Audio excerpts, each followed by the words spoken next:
নবীজি দোয়া করতেন, আল্লাহুম্মা জাআলনি শাকুরা ওয়াজআলনি সাবুরা ওয়াজআলনি ফি আইনি সাগীরা ওয়া ফি আয়ুনিন নাসি কাবীরা। ও আল্লাহ, আপনি আমারে শুকরগুজারি বানান, আপনি আমারে ধৈর্যশীল বানান। ওয়াজআলনি ফি আইনি সাগীরা, আপনি আমার চোখে আমারে ছোট বানান।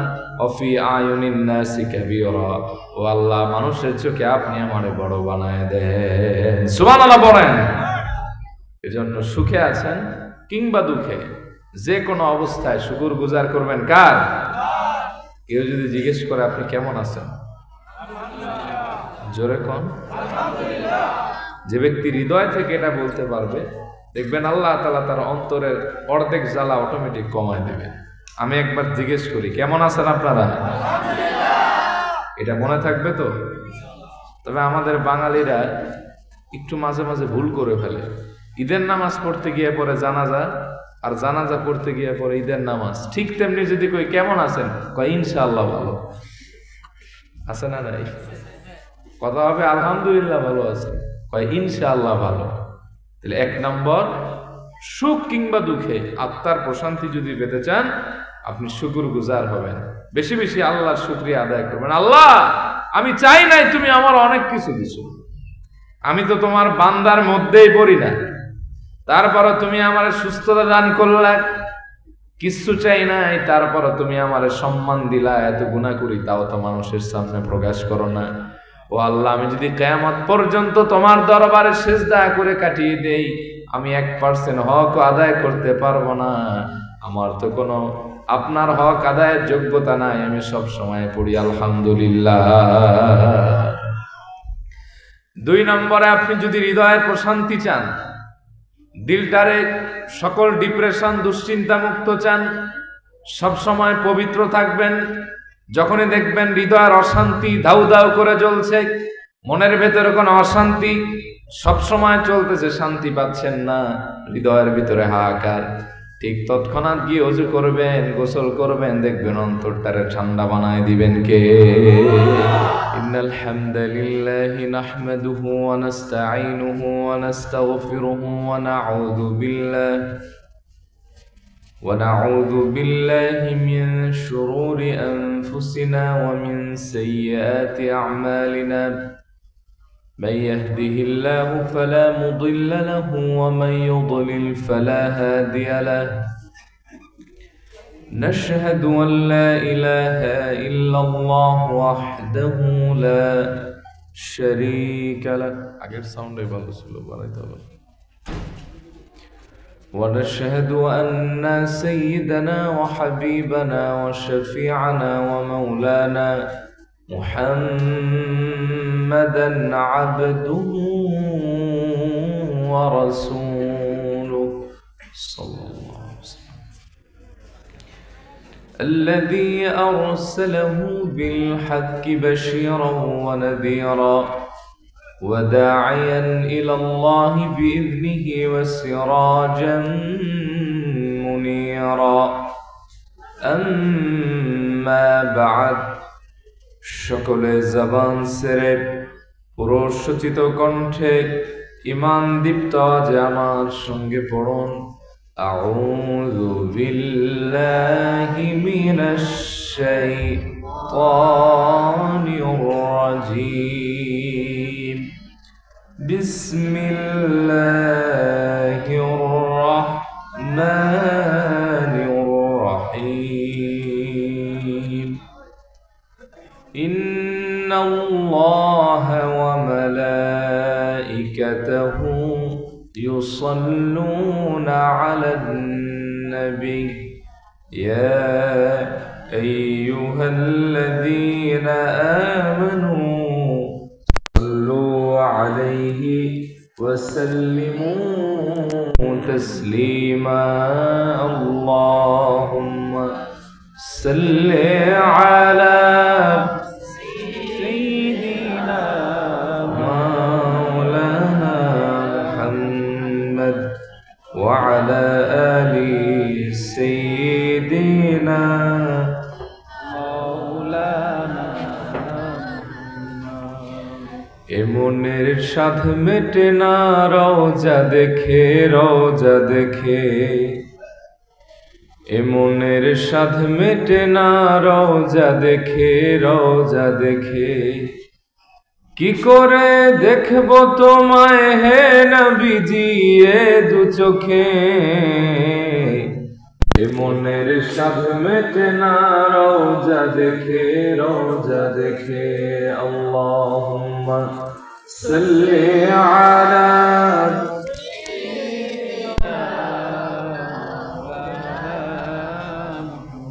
ওয়া আলা আলি সাইয়্যিদিনা بلغ العلا بكماله كشف الدجى بجماله حسنت جميع خصاله صلوا عليه وآله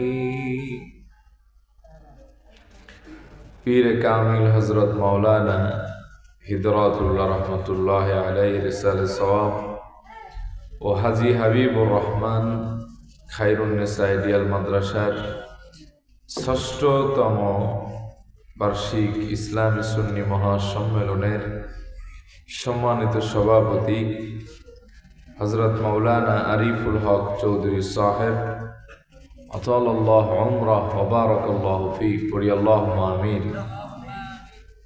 উপস্থিত হযরত উলামায়ে কেরাম, আমার সম্মুখবিষ্ট কোরআন প্রিয়, দিন প্রিয়, সম্মানিত দিনী ভাইরা, পর্দার অন্ত আড়ালে আমার শ্রবণরতা মা এবং বোনেরা, সর্বপ্রথম আমরা কৃতজ্ঞতা আদায় করছি সে মহান মনিবের, যে মহান মনিব আপনাকে আমাকে আজকের এই মুবারক মাহফিলে কবুল করেছেন, এজন্য খুশি না বেজার?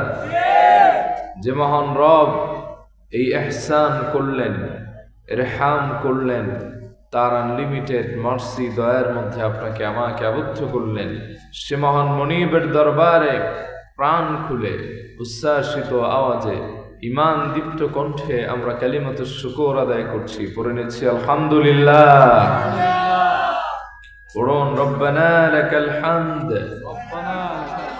হামদান কাসীরান طيبا مباركا فيه يا ربي لك الحمد كما ينبغي لجلال وجهك وعظيم سلطانك লক্ষ কোটি দরুদ সালাম নবিয়ুনা ওয়া শাফিউনা মুহাম্মদ সাল্লাল্লাহু আলাইহি ওয়া আলিহি ওয়াসাল্লামের প্রতি। হাজিরিন, এই ছিল আমার ভূমিকা। আমার কথা বুঝতে অথবা শুনতে আপনাদের কষ্ট হচ্ছে না তো?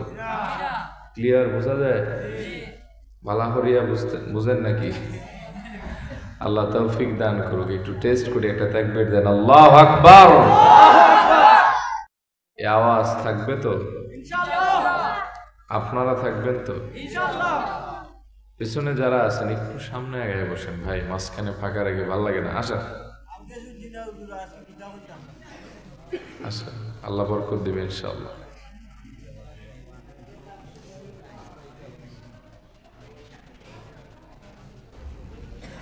রাগ করলেন নাকি ভাই? আবার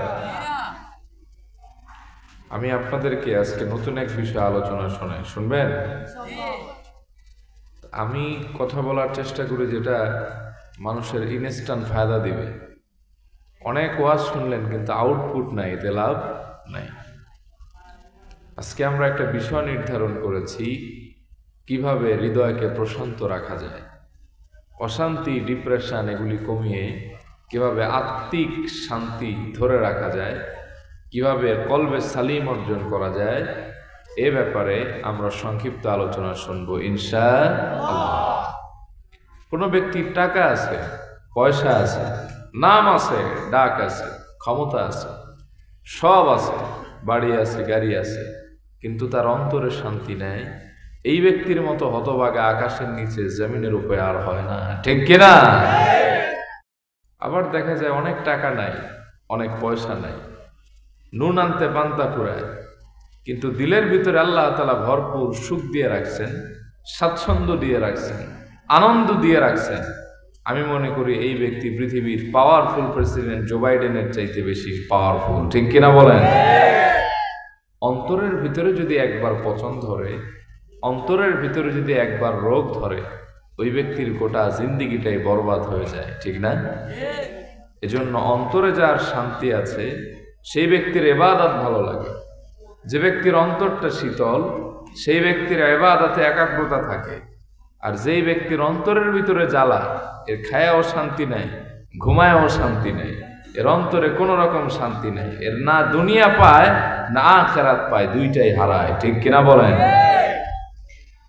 এজন্য আল্লাহর হাবিব বলেছেন, আলা ইন্না ফিল জাসাদি মুদগাহ, এই তোমার দেহের ভেতরে এমন একটা মাংসের টুকরা আছে, ইদা সালাহাত সালাহাল জাসাদু কুল্লু, যদি এটা ঠিক হয়ে যায় তোমার গোটা শরীরটাই ঠিক হয়ে যায়। ওয়া ইদা ফাসাদাত ফাসাদাল জাসাদু কুল্লু, আর এটার ভেতরে যদি পচন ধরে, রোগ ধরে, এটা যদি খারাপ হয়ে যায়, গোটা বডিটাই খারাপ হয়ে যায়, আলা ওয়াহিয়াল কলব, সেটা হচ্ছে মানুষের আত্মা, হৃৎপিণ্ড, কলব। এইটা যদি একবার ঠিক হয় গোটা জিন্দিগিটাই তার ঠিক হয়ে যায়। সুবহানাল্লাহ পড়েন। আর এই জায়গাটা যদি কোনো ব্যক্তির নষ্ট হয় তাহলে গোটা জিন্দিগিটাই তার নষ্ট হয়ে যায়। এজন্য সবচেয়ে পৃথিবীতে বড় নেয়ামত প্রাপ্ত হচ্ছে তারা যাদেরকে আল্লাহ পাক শারীরিক সুস্থতার সাথে মানসিক প্রশান্তি দিয়েছেন, ঠিক না? মানসিক অশান্তি থাকলে শারীরিক সুস্থতাও কাজে লাগে না। তো কিভাবে আমরা অশান্ত হৃদয়কে প্রশান্ত করতে পারি, কলবে সালিম বানাতে পারি, এই বিষয়ে আমি আপনাদের কয়েকটা টিপস ইনশাআল্লাহ দিব। শুনবেন আপনারা? কষ্ট হবে না তো? 1 নম্বরে, যদি অন্তরটারে প্রশান্ত বানাতে চান, অন্তরের অশান্তি দূর করতে চান, হৃদয়ে আল্লাহর দয়া, মহাব্বত, ভালোবাসা রাখতে চান, তাহলে সুখে থাকেন আর দুঃখে থাকেন, জোয়ার থাকুক আর ভাটা থাকুক, জীবনের প্রত্যেক ক্ষেত্রেই পড়বেন আলহামদুলিল্লাহ। কি পড়বেন? সবাই পড়েন তো একবার। যে ব্যক্তি আত্মিকভাবে স্বীকৃতি দিতে পারে আমি ভালো আছি, আল্লাহ পাকের শুকর, ওই ব্যক্তির অর্ধেক অশান্তি আল্লাহ তাআলা এই এক বাক্য দ্বারা দূর করে দেয়। সুবহানাল্লাহ। আর যেই ব্যক্তির অন্তরের ভেতরে আল্লাহ পাকের কৃতজ্ঞতা বোধ নাই, ও পৃথিবীর নাম্বার 1 প্রেসিডেন্ট হলেও এই ব্যক্তির অন্তরে শান্তি থাকবে না। কারণ যে ব্যক্তি শুকরগুজার হয় আল্লাহ তাআলা গোটা দুনিয়াটা তার জন্য আসান করে দেন। সুবহানাল্লাহ পড়বেন না? আর যে ব্যক্তি অকৃতজ্ঞ হয় আল্লাহ তাআলা এর দুনিয়াটা হায় হায় কোম্পানি বানায় দেন, এর ভেতরে কোনো শান্তি থাকে না। এজন্য যে কোনো অবস্থায়, হোক জীবনের জোয়ার, হোক জীবনের ভাটা, হোক ভালো হোক মন্দ, যে কোনো সময় শুকরগুজার করবেন কার? এজন্য রব্বুল আলামিন বলেন, লাইন শাকারতুম লাযীদান্নাকুম ওয়া লাইন কাফারতুম ইন্না আযাবী লাশাদীদ। ও গোলাম, যদি তুমি আমার কৃতজ্ঞতা আদায় করো, শুকরগুজার হও, আমি আল্লাহ পাক তোমার নেয়ামত রাজিকে বাড়িয়ে দিব। ওয়ালা ইন কাফারতুম ইন্না আযাবী লাশাদীদ, আর তুমি যদি অকৃতজ্ঞ হও আমার পানিশমেন্টের ভেতরে তোমাকে আমি আবদ্ধ করব। আমি আল্লাহ ধরি তো ধরি না, ধরলে আর ছাড়ি না, ঠিক কিনা বলেন? ইন্না বাতশা রাব্বিকা লাশাদীদ, তোমার রবের পাকড়াও বড় কঠিন। এজন্য যে অবস্থায় আছেন সে অবস্থায় পড়বেন কি? জোরে বলেন। অনেকে নিজের অবস্থান নিয়ে সুখী না, এরকম আছে না? বলে আল্লাহ তারা এত কিছু দিল, আমারে দিল না কেন? এর ছেলে লন্ডন যায়, আমার ছেলের এই অবস্থা কেন? ও এত টাকা বেতন পায়, আমার জীবনটা এরকম কেন? তুমি তোমার অবস্থাটা নিয়ে সুখী না, কিন্তু তোমার অবস্থানে আসতে বহু লোক বহু প্রচেষ্টা করে, তাহাজ্জুদে অশ্রু ছড়ায়, ঠিক কিনা বলেন? এজন্য নবীজি বলেছেন, উনজুরু ইলা মান হুয়া আসফালা মিনকুম, তোমার নিম্নবর্তী যে মানুষ আছে তার দিকে একবার তাকাও, তোমার জীবনের সব হায় হুতাশ মিটে যাবে। আপনি আমি সুস্থ আছি, নিজের কদরটা নিজে বুঝি না। একবার হাসপাতালে গিয়ে দেখেন, বার্ন ইউনিটে বহু মানুষের এমন অবস্থা, 75% পুড়ে গেছে শরীরের, কারো 50%, কারো 30%, কারো 25%, রাত্র যত গভীর হয় তাদের চিৎকারে গোটা হাসপাতাল সজাগ হয়ে যায়। বহু মানুষ আমি নিজে ঘুরতে গিয়ে দেখেছি এই পাটা ভেঙে গেছে, কোমরের ভিতরে রড ভরা, 6 মাস 7 মাস ধরে পাটা টানায় রেখেছে। ওই ব্যক্তির অন্তরের খবর হল, আল্লাহ আপনি আমার দুনিয়ায় যা দেন তা দেন, এই অবস্থা থেকে আমার মুক্তি দেন, আমার একটা স্বাভাবিক জীবন দান করে দেন, ঠিক কিনা? আপনি নিজের অবস্থান নিয়ে হ্যাপি না? আপনি একটু ঢাকা শহর অথবা আপনার আধুনিক শহরে ঘুরে দেখেন। আমি মাঝে মাঝে রাতে যখন ব্যাক করি ঢাকায়, অনেক সময় এমন দৃশ্য দেখি চোখের পানি ধরে রাখা যায় না। বয়োবৃদ্ধ মানুষ, যেই সময় তার আরাম করার কথা তার নিজের ঘরে, রাস্তায় কনকনে শীতের ভিতরে এরকম কোকড়ায় শুয়ে আছে, একটা মশারি নাই। আমি আগে শুনছি যে মানুষ নাকি ইট মাথায় দিয়ে শোয়। আমি একদিন নিঃস্বকে সেই দৃশ্য দেখলাম যে ইট মাথায় দিয়ে শুয়ে আছে।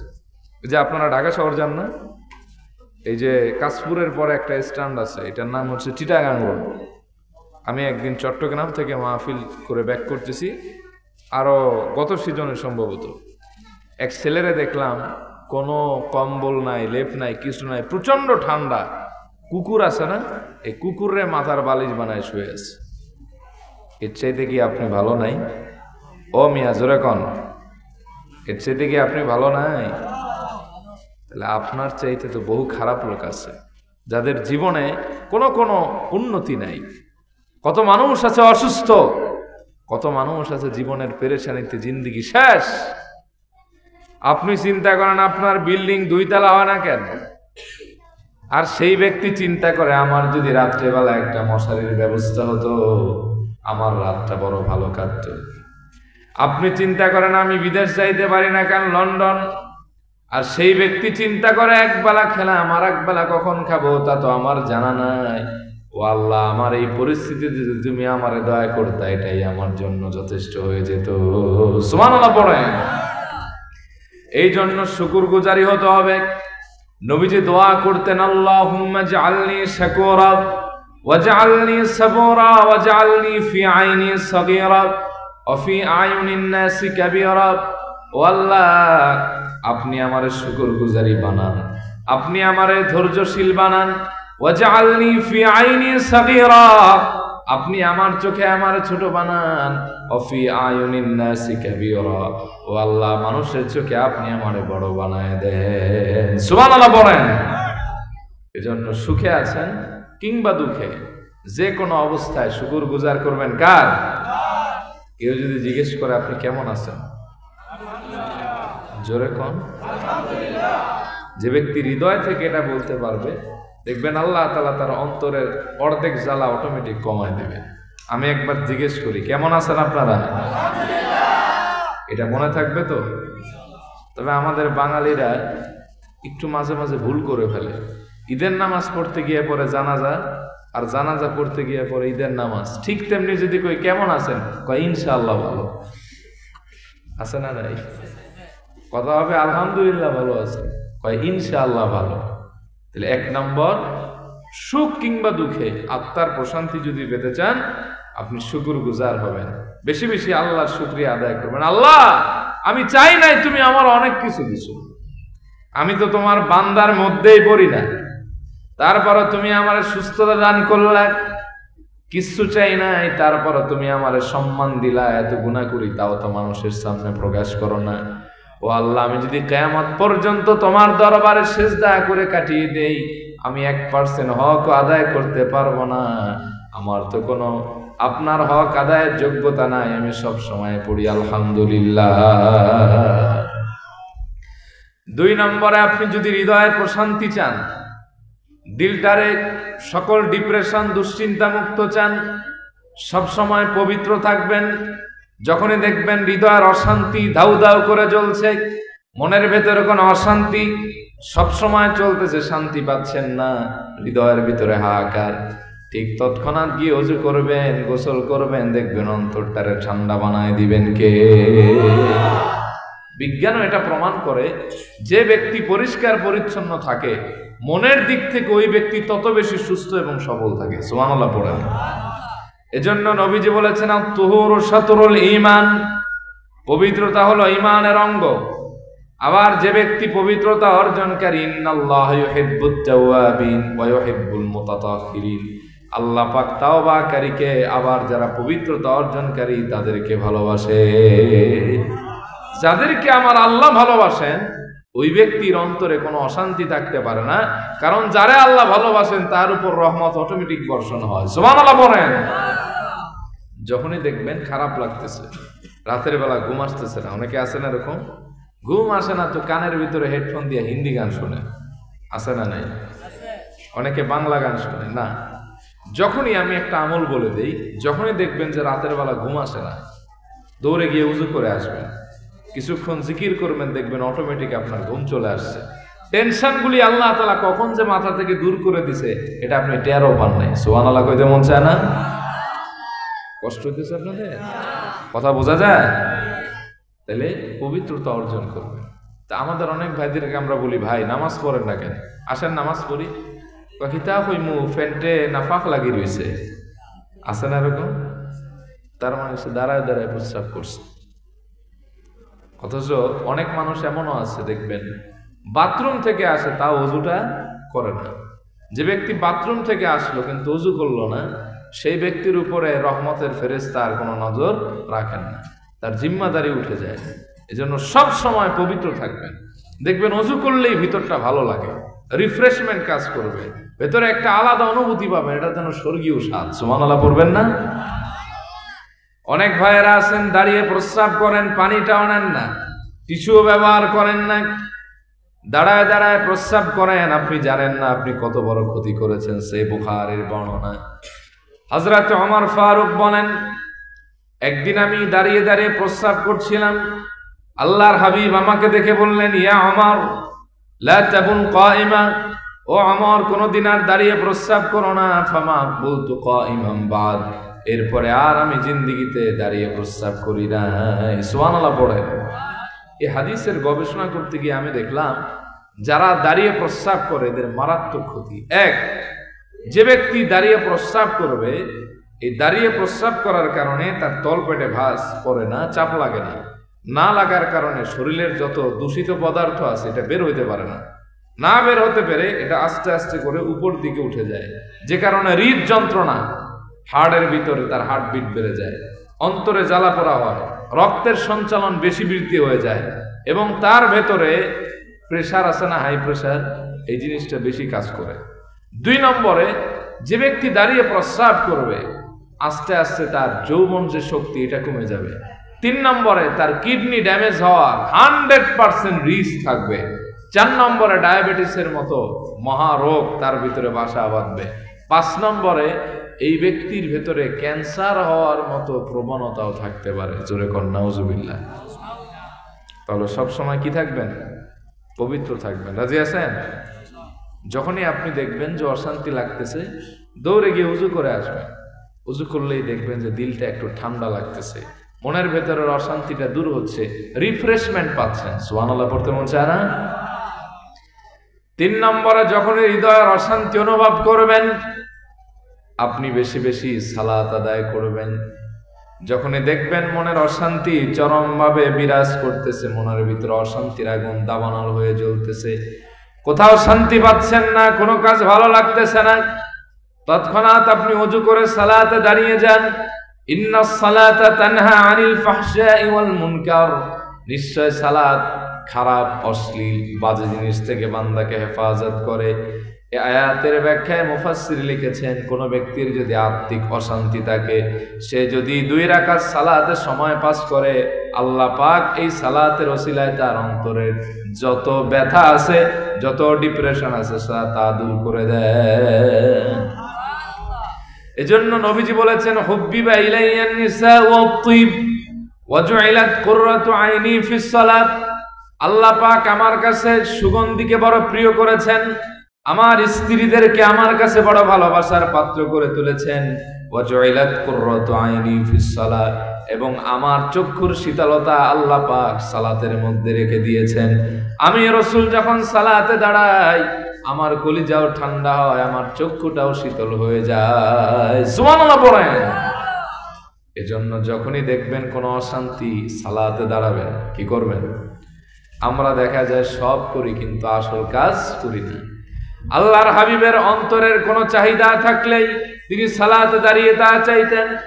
এমনকি সেই বুখারীর বর্ণনা, রাতের বেলা যখন আমার নবীজি দাঁড়াতেন সালাতে, এত লম্বা সময় ধরে সালাত আদায় করতেন, নবীজির কদম মোবারক ফেটে যেত। আল্লাহু আকবার। وعن عائشة رضي الله تعالى عنها أنها قالت أن نبي الله صلى الله عليه وآله وسلم كان يقوم في الليل حتى تتفطر قدماه. قالت عائشة لم تسمع هذا يا رسول الله وقد غفر الله لك ما تقدم من ذنبك وما تأخر. قال أفلا أحب أن أكون عبدا شكورا. আম্মা জান আয়েশার বর্ণনা, তিনি বলেন, আমার রাসূল যখন রাতের বেলায় সালাতে দাঁড়াতেন, একাকী নিভৃতে নির্জনে নবীজি এত লম্বা সময় ধরে সালাত আদায় করতেন, রাসূলুল্লাহ দাঁড়াতে দাঁড়াতে তার কদম মোবারক ফেটে পানি বের হয়ে যেত। আল্লাহু আকবার। আমি একদিন বললাম, লিমা তাসনাউ হাযা ইয়া রাসূলুল্লাহ, এত কষ্ট আপনি কেন করেন? ওয়াকাদ গাফারাল্লাহু লাকা মা তাকাদ্দামা মিন যামবিকা ওয়া মা তাআখার। আল্লাহ তো আপনার পূর্বের পেছনের সব খাতা মাফ করে দিয়েছেন। ও নবী, আপনি তো মাসুম, এত কষ্ট তো আপনার দরকার নেই। নবীজি বললেন, আফালা উহিব্বু আন আকুনা আবদান শাকুরা। আয়েশা রে, তুমি কি চাও না আমি আল্লাহর কাছে শুকরগুজারি বান্দা হিসেবে উপনীত হয়ে যাই? ও আয়েশা, আমার ভালো লাগে, বেশি বেশি সিজদা করি, হৃদয়ে প্রশান্তি আনি, আর আল্লাহ তাআলার কাছে আমি প্রিয় হয়ে যাই। সুবহানাল্লাহ পড়েন। এজন্য আল্লাহ বলেছেন, গোলাম যদি কিছু চাইতে মন চায় দুইটা মাধ্যমে চাও। কয়টা মাধ্যমে? ইয়া আইয়ুহাল্লাযীনা আমানুস্তাঈনু বিস-সাবরি ওয়াস-সালাহ ইন্নাল্লাহা মা'আস-সাবিরিন। ও ঈমানদারেরা, ও মাই ডিয়ার বিলিভার্স, ও ঈমানদারেরা, তোমরা যারা আল্লাহ এবং পরকালকে বিশ্বাস করো, তোমাদের যদি সাহায্যের প্রয়োজন হয় আমি আল্লাহর কাছে দুইটা মাধ্যমে চাও। এক নম্বরে ধৈর্য ধারণ করে, আর একটা সালাতের মাধ্যমে। এই দুইটা মাধ্যমে যদি তুমি আমার কাছে চাইতে পারো, আমি আল্লাহর কাছে যা চাইবে তাই আমি আল্লাহ তোমাকে দিয়ে দিব। সুবহানাল্লাহ পড়েন।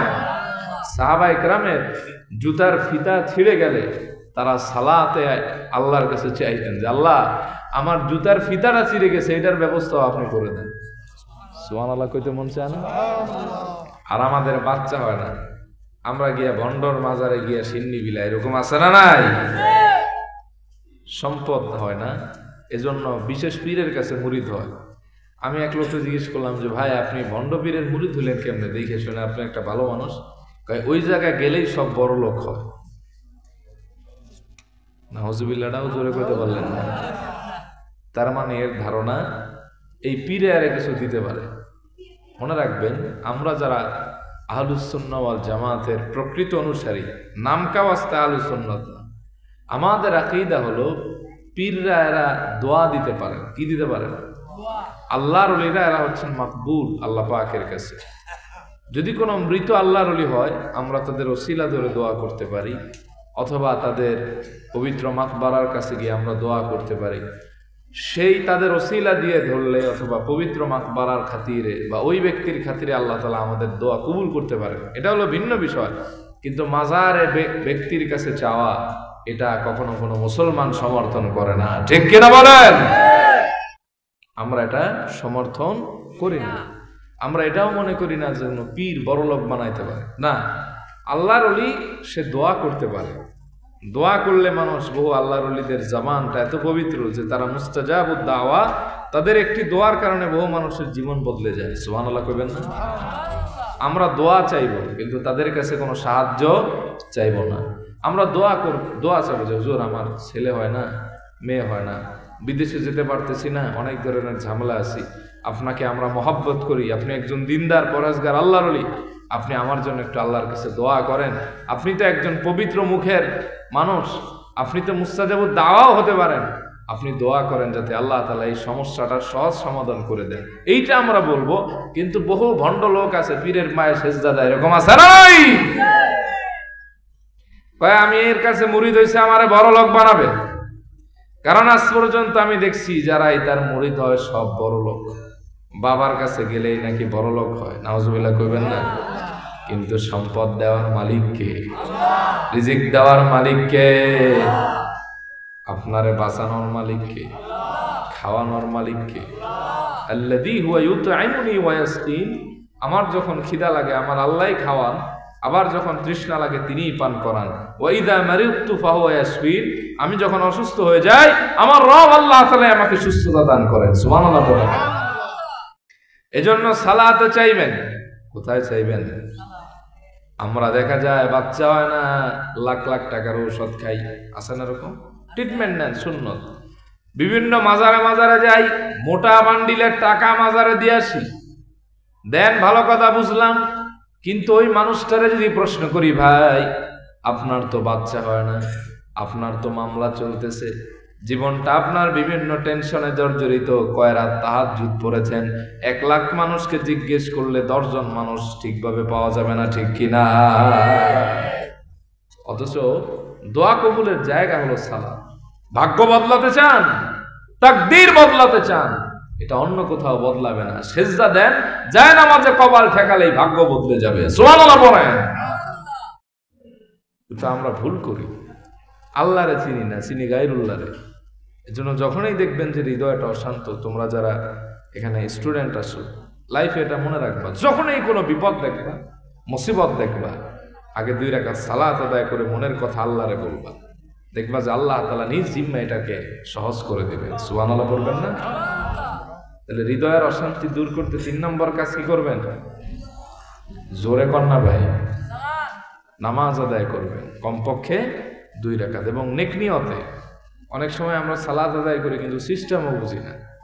শুধু একটা নফল নামাজ পড়লে হবে না। মনে করেন আমি একটা মুসিবতে আছি, আমি সালাত আদায়ের আগে আগে নিয়ত করব মনে মনে, আল্লাহ আমি এই সালাতটা আদায় করতেছি, আমার এই মুসিবতটা যাতে দূর হয়। হ্যাঁ, আমি এই উদ্দেশ্যে আপনার কাছে সালাত আদায় করে সাহায্য চাই, আপনি আমার সাহায্য করেন। নবীজিও শিখিয়েছেন, ফাইদা সাআলতা ফাসআলিল্লাহ, যখন তুমি চাইবে দুনিয়ার কারো কাছে চাও না, আকাশ এবং জমিনের রব আল্লাহর কাছে চাও। সুবহানাল্লাহ বলেন। এজন্য চাইবেন যেন কার কাছে? কিভাবে চাইবেন? সবর আর সালাতের দ্বারা। যে মানুষ সিজদায় লুটিয়ে পড়ে, মোনাজাতে চোখে যা অশ্রু ঝরে। যে মানুষ সিজদায় লুটিয়ে পড়ে, মোনাজাতে চোখে যা অশ্রু ঝরে। তার মতো কে আর দামিয়ে ধরায়, যাকে ভালোবাসে প্রভু দয়াময়। সুবহানাল্লাহ পড়ে। এজন্য আল্লাহর হাবিব বলেছেন, আমার যত পেরেশানি, আমার যত চাওয়া, আমি সালাতে দাঁড়িয়ে চাই। এমন কোন জিনিস নাই যে আমি আল্লাহর কাছে চাই আর সেটা পাই না। সুবহানাল্লাহ। বিশেষ করে যদি হৃদয়ের বেশি অশান্তি থাকে, দোয়া কবুল হচ্ছে না, শেষ রাতে দাঁড়াবেন, সালাত আদায় করবেন। নবীজিকে প্রশ্ন করা হয়েছে, আইয়ুদ দুআ ইয়াসমা, কোন দোয়া আল্লাহ পাক কবুল করেন যা করলে আর ফেরত দেয় না? নবীজি বলেছেন, জাওফালাইলিল আখির, শেষ রাতের দোয়া। আর একটা হলো দুবুরাস সালাওয়াতিন মাকতুবাত, ফরজ নামাজের পরের দোয়া। এই 2 সময় দোয়া করলে আল্লাহ পাক 100% দোয়া কবুল করে নেয়। এজন্য সালাতে চাইতে হবে, আল্লাহর কাছে ধর্ণা ধরতে হবে, আল্লাহর কাছে সালাত আদায় করেন। একটুখানি প্রশান্তি চান, দেখবেন দিলটারে শান্ত করে দিবে কে? 4 নম্বরে, যখন এই হৃদয়ে অশান্তি অনুভব করবেন, হৃদয়ের ভেতরে অশান্তির জ্বালাতন শুরু হয়ে যাবে, ধাউ ধাউ করে যন্ত্রণা শুরু হয়ে যাবে, তখন আপনি আল্লাহ পাককে স্মরণ করেন, আল্লাহর জিকিরে মগ্ন হয়ে যান, দেখবেন আল্লাহ রাব্বুল আলামিন মুহূর্তের মধ্যে আপনার অন্তরটারে শান্ত বানায় দিবেন। সুবহানাল্লাহ পড়েন। এজন্য রাব্বুল আলামিন বলেন, আল্লাযীনা আমানু ওয়া তাতমাইন্নু কুলুবুহুম বিযিকরিল্লাহ, আলা বিযিকরিল্লাহি তাতমাইন্নুল কুলুব। এই পৃথিবীতে যারা ঈমানদার মুমিন, তারা তাদের অশান্ত হৃদয়কে প্রশান্ত করে আল্লাহ পাকের জিকির দ্বারা। আল্লাহর স্মরণ দ্বারা আলা বিযিকরিল্লাহি তাতমাইন্নুল কুলুব, সাবধান, আল্লাহর জিকির ছাড়া অন্তর কখনো প্রশান্ত হয় না। সুবহানাল্লাহ পড়েন। হৃদয়টাকে প্রশান্ত করার জন্য আল্লাহকে স্মরণ করেন। হয়তো কিছু টাইম কোরআন তেলাওয়াত করেন, আর না হয় আল্লাহ পাকের গুণবাচক নাম আছে, সুবহানাল্লাহ, আলহামদুলিল্লাহ, লা ইলাহা ইল্লাল্লাহ, আল্লাহু আকবার, অথবা আল্লাহ আল্লাহ, এগুলি দ্বারা জিকির করেন। আপনার অন্তরটা প্রশান্ত করে দিবেন কে? আহাব্বুল কালামি ইলাল্লাহি আরবা, আল্লাহ তাআলার কাছে সবচেয়ে প্রিয় বাক্য হচ্ছে চারটি। কয়টি জানেন আপনারা? এক, সুবহানাল্লাহ পড়েন। কি? 2 নম্বরে, 3 নম্বরে, 4 নম্বরে? মাশাআল্লাহ, আপনারা তো সব জাননেওয়ালা লোক। আলহামদুলিল্লাহ পড়েন। নবীজি বলেছেন লা ইয়াদুররুকা বিআইহিন্না বাদাতা, এই 4টা বাক্যের যে কোনো এক জায়গা থেকে তুমি শুরু করলে তোমার কোনো লোকসান হবে না, পড়লেই সওয়াব আর সওয়াব। সুবহানাল্লাহ পড়েন। এজন্য আল্লাহর স্মরণ করবেন। যখন এই দেখবেন হৃদয়ের ভিতর অশান্তি চলতেছে, কিছু সময় এক ধ্যানে আল্লাহর জিকির করেন, পবিত্র হয়ে আল্লাহকে স্মরণ করেন, অথবা কোরআন তেলাওয়াত করেন। কোরআন তেলাওয়াতটা বেশি বেশি চালাবেন, দেখবেন অন্তরটারে আল্লাহ প্রশান্ত বানায় দিবে। রব্বুল আলামিন বলেন وَمَنْ أَعْرَضَ عَنْ ذِكْرِي فَإِنَّ لَهُ مَعِيشَةً ضَنكًا وَنَحْشُرُهُمْ يَوْمَ الْقِيَامَةِ أَعْمَى ونحشرهم يوم القيامة أعمى قال رب لم حشرتني أعمى وقد كنت بصيرا। রব্বুল আলামিন বলেন, ও গোলাম, তোমাদের ভেতরে যারা আমি আল্লাহর স্মরণ থেকে নিজেদেরকে বিরত রাখবে, গাফেল হয়ে যাবে, আমি আল্লাহকে স্মরণ করবে না, তার দিলের ভেতরে আমি আল্লাহর কোনো চিন্তা ফিকির থাকবে না, এমন মানুষ যদি তোমাদের ভেতরে কেউ হয়, আমি আল্লাহ তার গোটা জিন্দেগিটারে সংকুচিত করে দিব। তার জীবনে বরকত থাকবে না, থাকবে শুধু টেনশন। তার জীবনে উন্নতি থাকবে না, থাকবে অবনতি। টাকা থাকবে, পয়সা থাকবে, কিন্তু আত্মিক কোনো সুখ স্বাচ্ছন্দ্য থাকবে না। শুধু তাই নয়, ওয়ানাহশুরুহুম ইয়াউমাল কিয়ামাতি আমা, কিয়ামতের দিন আমি আল্লাহ তারে অন্ধ করে উঠাবো। সে বলবে, কালা রাব্বি লিমা হাসারতানি আমা, ও আল্লাহ, আমারে কেন অন্ধ করে উঠালেন? ওয়াকাদ কুনতু বাসীরা, আমি তো ছিলাম দৃষ্টিশক্তির অধিকারী, এমনটা করলেন কেন?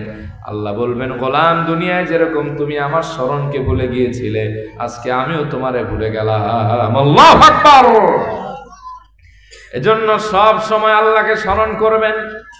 অনেক সময় দেখা যায় বহু লোক দুনিয়ার সব ব্যস্ততা চলে, সব কাজ চলে, কিন্তু আল্লাহর স্মরণ করার টাইম পায় না। এরকম আছে না? নাই?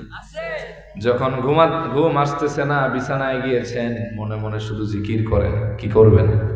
দেখবেন হৃদয়টা আল্লাহ শান্ত বানায় দিয়েছে। সুবহানাল্লাহ পড়েন। আপনি একজন দোকানদার, কাস্টমার নাই, এই সময়টা আপনি বসে বসে মোবাইল না টিপে, খারাপ দৃশ্য না দেখে জিকির করেন।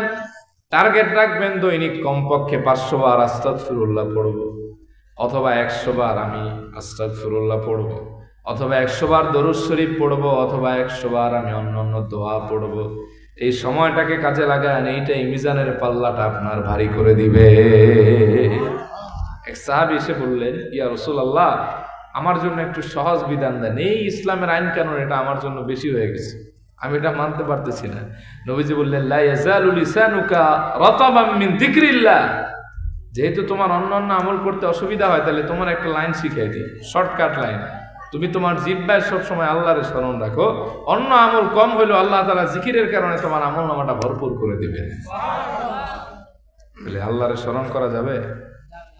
অনেকে আছে, যে বললাম, ডিপ্রেশনে গান শোনে। কি শোনে? এই গান না শুনে আপনি কিছুক্ষণ জিকির করেন, টার্গেট রাখবেন। যারা 5 ওয়াক্ত সালাত আদায় করেন, আপনাদের কষ্ট হইতেছে মনে হয় না ভাই? কথা কি কঠিন লাগতেছে আপনাদের? শুনেন ভাই, 5 ওয়াক্ত যারা নামাজ পড়েন, টার্গেট রাখবেন যে আমি অন্তত 100 বার দরুদ শরীফ পড়ব, অথবা 100 বার আস্তাগফিরুল্লাহ পড়ব। 5 ওয়াক্ত নামাজে ভাগ করবেন 20 বার করে। 5-20 কত? 5 বার, এই 20 বার দরুদ শরীফ পড়তে 2 মিনিটের বেশি লাগার কথা না, ঠিক না?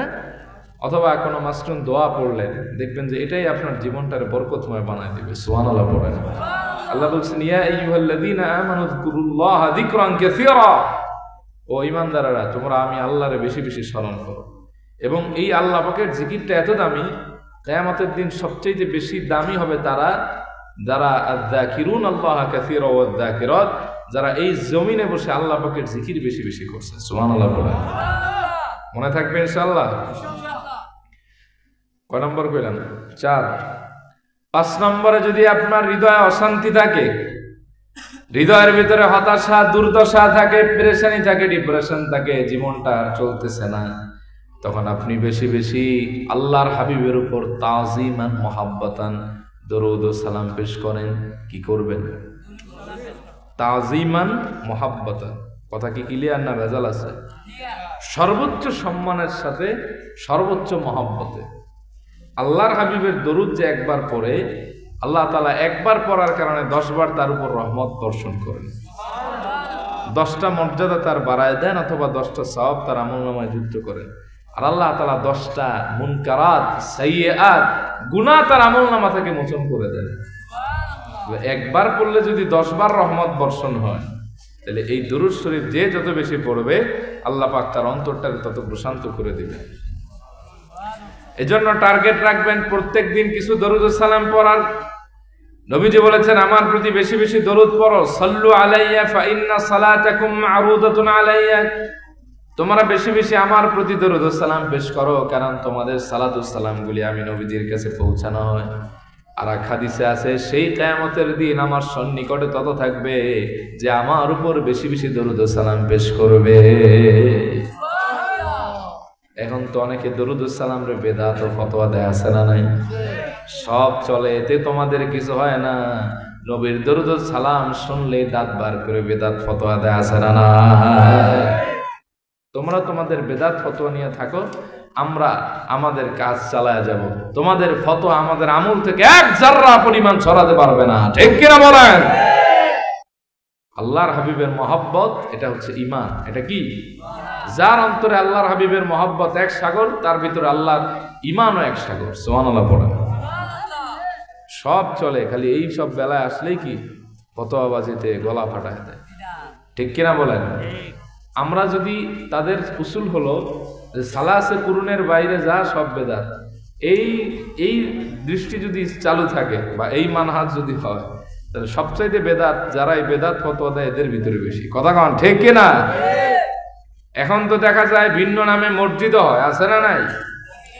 বলো কেমন আছেন, আমাদের বেদাত ফতোয়া দেন, কিন্তু 150 বছর আগে স্বপ্নে দেখা জিনিস চালায় দেন, আছে না নাই? আমরা তো কোনোদিন তাদের বাধা দেই না, বেদাতও বলি না, কারণ আমরা উম্মতের ঐক্য চাই, উম্মতের কল্যাণ চাই। আমরা অন্যরে ভাই মনে করি, দুশ্মন মনে করি না। ঠিক কিনা? আল্লাহর হাবিবের সালাতু সালাম বেদাত, কিন্তু কন্টাক্ট করে 50-60 হাজার টাকা বিকাশে নেওয়া কি? যেই বক্তা বেদাত ফতোয়া দেয় সে নিজে মাহফিল করতেছে, ওই দিন সব টাকা আগে বিকাশ আর ব্যাংকে নিছে। কোন সাহাবী অগ্রিম সব টাকা নিয়ে একজন ওয়াজ করছে? আল্লাহর হাবিবের সাহাবীদের মধ্যে থেকে একজন দেখাও, পারবে দেখাইতে? এটা জায়েজ হয় কেমনে তোমাদের ক্ষেত্রে? তোমাদের জবান আর পেটের মধ্যে যা আছে এগুলোই তো হারামের গন্ধ আছে, এজন্যই তোমাদের জবান থেকে বেদাত বের হয়। ঠিক কিনা বলেন? সব চলে, কিন্তু আল্লাহর হাবিবের বেলা আসলেই ফতোয়াবাজি। ঠিক না? ইসলাহি জোর চলে। কই আমরা তো কোনোদিন বিরোধিতা করি নাই। খতমে বুখারী তো আমরা নিজেরাও করি। আমরা দারুন নাজাতে পড়েছি। আমার বন্ধু আপনাদের এখানের প্রিন্সিপাল, আমার হৃদয়ের মানুষ আরিফুল হক চৌধুরী, আমার ক্লাসমেট এবং আমার অন্তরঙ্গ বন্ধু, এরে জিজ্ঞেস করেন। এই যে এই জহিরুল ইসলাম সালিহ সাহেব, এও আমাদের নিকটতম লোক। জিজ্ঞেস করেন, আমরা বুখারী, মিশকাত, জালালাইন বিভিন্ন কিতাব দারুন নাজাতে খতম হয়, তো আমরাও তো দেই। আমরা তো বেদাত ফতোয়া দিই না, কারণ যেটার ভেতরে কল্যাণ আছে, যে রীতির ভিতরে কল্যাণ আছে, আল্লাহ রাসূলের হাদিস, মান সান্না সুন্নাতান হাসানাতান, যে ব্যক্তি একটা উত্তম রীতি চালু করলো, ওই ব্যক্তিরে দেখে যত মানুষ এটা পালন করবে, ওই ব্যক্তি অন্যরা যা আমল করে তার সবগুলি পাইতে থাকবে। সুবহানাল্লাহ। তাহলে লস আছে না লাভ আছে? আমরা আল্লাহর হাবিবের শানে যে দরুদ ও সালাম পেশ করি দাঁড়িয়ে, আমরা তো ফরজ বলি না, ফরজ বলি, ওয়াজিব বলি, আমরা সুন্নত তো কই না, আমরা ওই মুস্তাহসান, মুস্তাহসান, কেউ কেউ বলেন মুস্তাহাব। ঠিক আছে? তো তো মুস্তাহসান ধরেন একটা উত্তম আমল মনে করি, আমরা এটাকে জায়েজ মনে করি, কিন্তু এইটা নিয়ে দেখবেন বহু লোকের পেট চলে, এটার বিরোধিতা করে মাহফিলে পয়সা কামায়, এরকম আছে না নাই? রাগ করলেন মনে হয় আমার কথা না? সাধারণত আমি কারো বিরুদ্ধে ওয়াজ করি না, কিন্তু এটা তো বিরুদ্ধে না, এটা তো ইমানের কথা। আমলের ব্যাপারে ডিসকাউন্ট দেওয়া যায়, কিন্তু ইমানের ব্যাপারে ডিসকাউন্ট দেওয়া যায় না। কথা ক্লিয়ার না ভেজাল আছে? তাহলে ৫ম নম্বরে কার উপর দরুদ সালাম বেশি পড়বেন? এজন্য যে ব্যক্তি আল্লাহর হাবিবের মহব্বত হৃদয়ে লালন করে দরুদ সালাম পেশ করে, এর অন্তরটা এতটাই শীতল হয়ে যায়, অন্তর চক্ষুটা এতটাই খুলে যায়, সে বাংলাদেশে বসে চক্ষু বন্ধ করলে নবী দেখতে পারে। এটা বেদাতের বিষয় না, এটা হলো কলবের বিষয়, ইমানের বিষয়। আমরা যদি বেদাতি হই, তাই সাহাবীরা কি ছিলেন? এরা হলো আসাদুদ দরজার বেদাতি। ওনাদের ফতোয়া, আল্লাহ মাফ করুন, বোঝানোর জন্য বলতেছি। আপনি আমি কি কেউ আল্লাহর হাবিবের থুতু মোবারক গালে মাখছি? কথা কন না কেন ভাই? মাখছেন নি?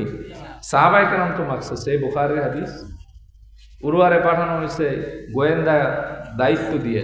সে আয়েশা বলছে, আমি আল্লাহর হাবিবের ভিতরে যা দেখছি, খোদার কসম তিনি নবী হবেন, এতে কোনো সন্দেহ নেই। বলে কি দেখলা? বলে দেখলাম যখন নবীজি থুতু মোবারক ফেলেন, সাহাবায়ে কেরাম ভিখারির মতো হাত দুইটা পেতে দেন, ইয়া রাসূলুল্লাহ আমারে দেন। আরেক সাহাবী বলে আমারে দেন। কারাকারি লেগে যায়। যেই না আল্লাহর হাবিবের সামান্য একটু থুতু মোবারক সাহাবী পান, চেহারার মধ্যে মাখেন, হাসতে হাসতে বাড়িতে চলে আসেন। এই হাসির অর্থ হলো, গুনাহের কারণে আমার দেহটা জাহান্নামে যেতে পারতো, কিন্তু আমি আশা রাখি রাসূলুল্লাহ আর থুতু মোবারক আমার যে চেহারায় লেগেছে আর দেহে লেগেছে, জাহান্নামের আগুন এই দেহের জন্য হারাম হয়ে যাবে। বলে আর কি দেখলা? বলে দেখলাম ওয়াইদা তাওয়াদ্দান নবী সাল্লাল্লাহু আলাইহি ওয়াসাল্লাম কাদু ইয়াকতাতিলুনা আলা ওয়াদুইহি, আল্লাহর হাবিব ওযু করে কেবলমাত্র পাত্রটা রাখছেন, অবশিষ্ট পানি আনার জন্য সাহাবায়ে কেরাম ধাক্কা ধাক্কি লাগান, কে কার আগে আনতে পারেন। বলে কি করে? ফাজআলান নাসু ইয়াখুযুনা মিন ফাদলি ওয়াদুইহি ফায়াতামাসসাহুনা বি, আল্লাহর হাবিবের ওযুর পানি সাহাবায়ে কেরাম দেহের মধ্যে, চেহারার মধ্যে মাখতে থাকেন। সুবহানাল্লাহ। সেই বুখারী ১৯০ নম্বর হাদিস। সাহাবায়ে কেরাম ওযুর পানি খান। ওয়ান সাইব ইবনে ইয়াজিদ قال ذهبت بي خالتي إلى رسول الله صلى الله عليه وسلم فقالت يا رسول الله إن ابن أختي وجع। হযরত সাইব ইবনে ইয়াজিদ বলেন, আমি একবার আল্লাহর হাবিবের দরবারে গেলাম আমার খালার সাথে। আমার খালা বললেন, আমার ভাগিনাটা অসুস্থ। ফামাসা রাসি, আল্লাহর হাবিব তার হাত মোবারক দ্বারা আমার মাথাটা মাসাই করলেন। ওয়াদা আলী বিল বারাকা, আমার জন্য বরকতের দোয়া করলেন। সুম্মা তাওয়াদ্দা, আল্লাহর হাবিব ওযু করলেন। ফাশারিবতু মিন ওয়াদুহি, আমি আল্লাহর হাবিবের ওযুর সব পানিগুলি গিলে খেয়ে ফেললাম। সুবহানাল্লাহ। কারণ সাহাবী জানে এই পানি যদি একবার পেটের মধ্যে ঢুকে, জাহান্নামটা হারাম করে দিবে কে? আরে ভাই, এত উজুর পানি দূর কি বাত হে, সাহাবায়ে কেরাম তো আমার নবীজির রক্ত মুবারক পান করেছেন। দুইজন সাহাবী থেকে প্রমাণ পাওয়া যায়। কয়জন? আব্দুল্লাহ ইবনে জুবায়ের, আরেকজনের নাম হলো মালিক ইবনু সিনান, আবু সাঈদ আল খুদরির বাপ। উহুদ যুদ্ধের সময় বাপ আর বেটা দুইজন আসছেন। আবু সাঈদ আল খুদরির বয়স তখন মাত্র 13। কত? তিনি বলছেন, ইয়া রাসূলুল্লাহ, বাপ বেটা দুইজন তৈয়ার। বলে বাপ তো ঠিক আছে, ছেলে তো ঠিক নাই, কম বয়সী। আপনি আরে রোগা চিকনা দেখতেছেন, কম বয়সী দেখতেছেন, আমি জানি এর খবর। এর হাত পায়ের হাড্ডিগুলা বড় মজবুত, আমাদের মতো। আপনি খালি একবার অনুমতি দেন, দুই বাপ বেটা কাফেরদের বিরুদ্ধে যুদ্ধ করব। আল্লাহর হাবিব বললেন, না, পাগলামি করো না। বাপরে অনুমতি দিলাম, ছেলেরে দিলাম না। মালিক ইবনু সিনান গেলেন উহুদের ময়দানে, আল্লাহর হাবিবের দান্দান মোবারক শহীদ হয়ে গেল। মাথা মোবারক ফেটে ফিনকি দিয়ে রক্ত পড়া আরম্ভ করলো। মালিক ইবনু সিনান সেই রক্ত মোবারক গুলি জমিনে পড়ার আগে কোষ বেঁধে বেঁধে সব চুষে খেয়ে ফেললেন। নবীজি বললেন, ও সাহাবীরে, এটা তুমি কি করলা? বলে, ইয়া রাসূলুল্লাহ, আপনার রক্ত মোবারক পান করলাম। বলে, কেন করলা? বলে, আমার সামনে আপনার জাসাদ মোবারকের নূরময় রক্ত মোবারক গুলি জমিনে গড়িয়ে পড়বে, আমি মালিক ইবনু সিনান জীবন থাকতে তা মেনে নিতে পারি না।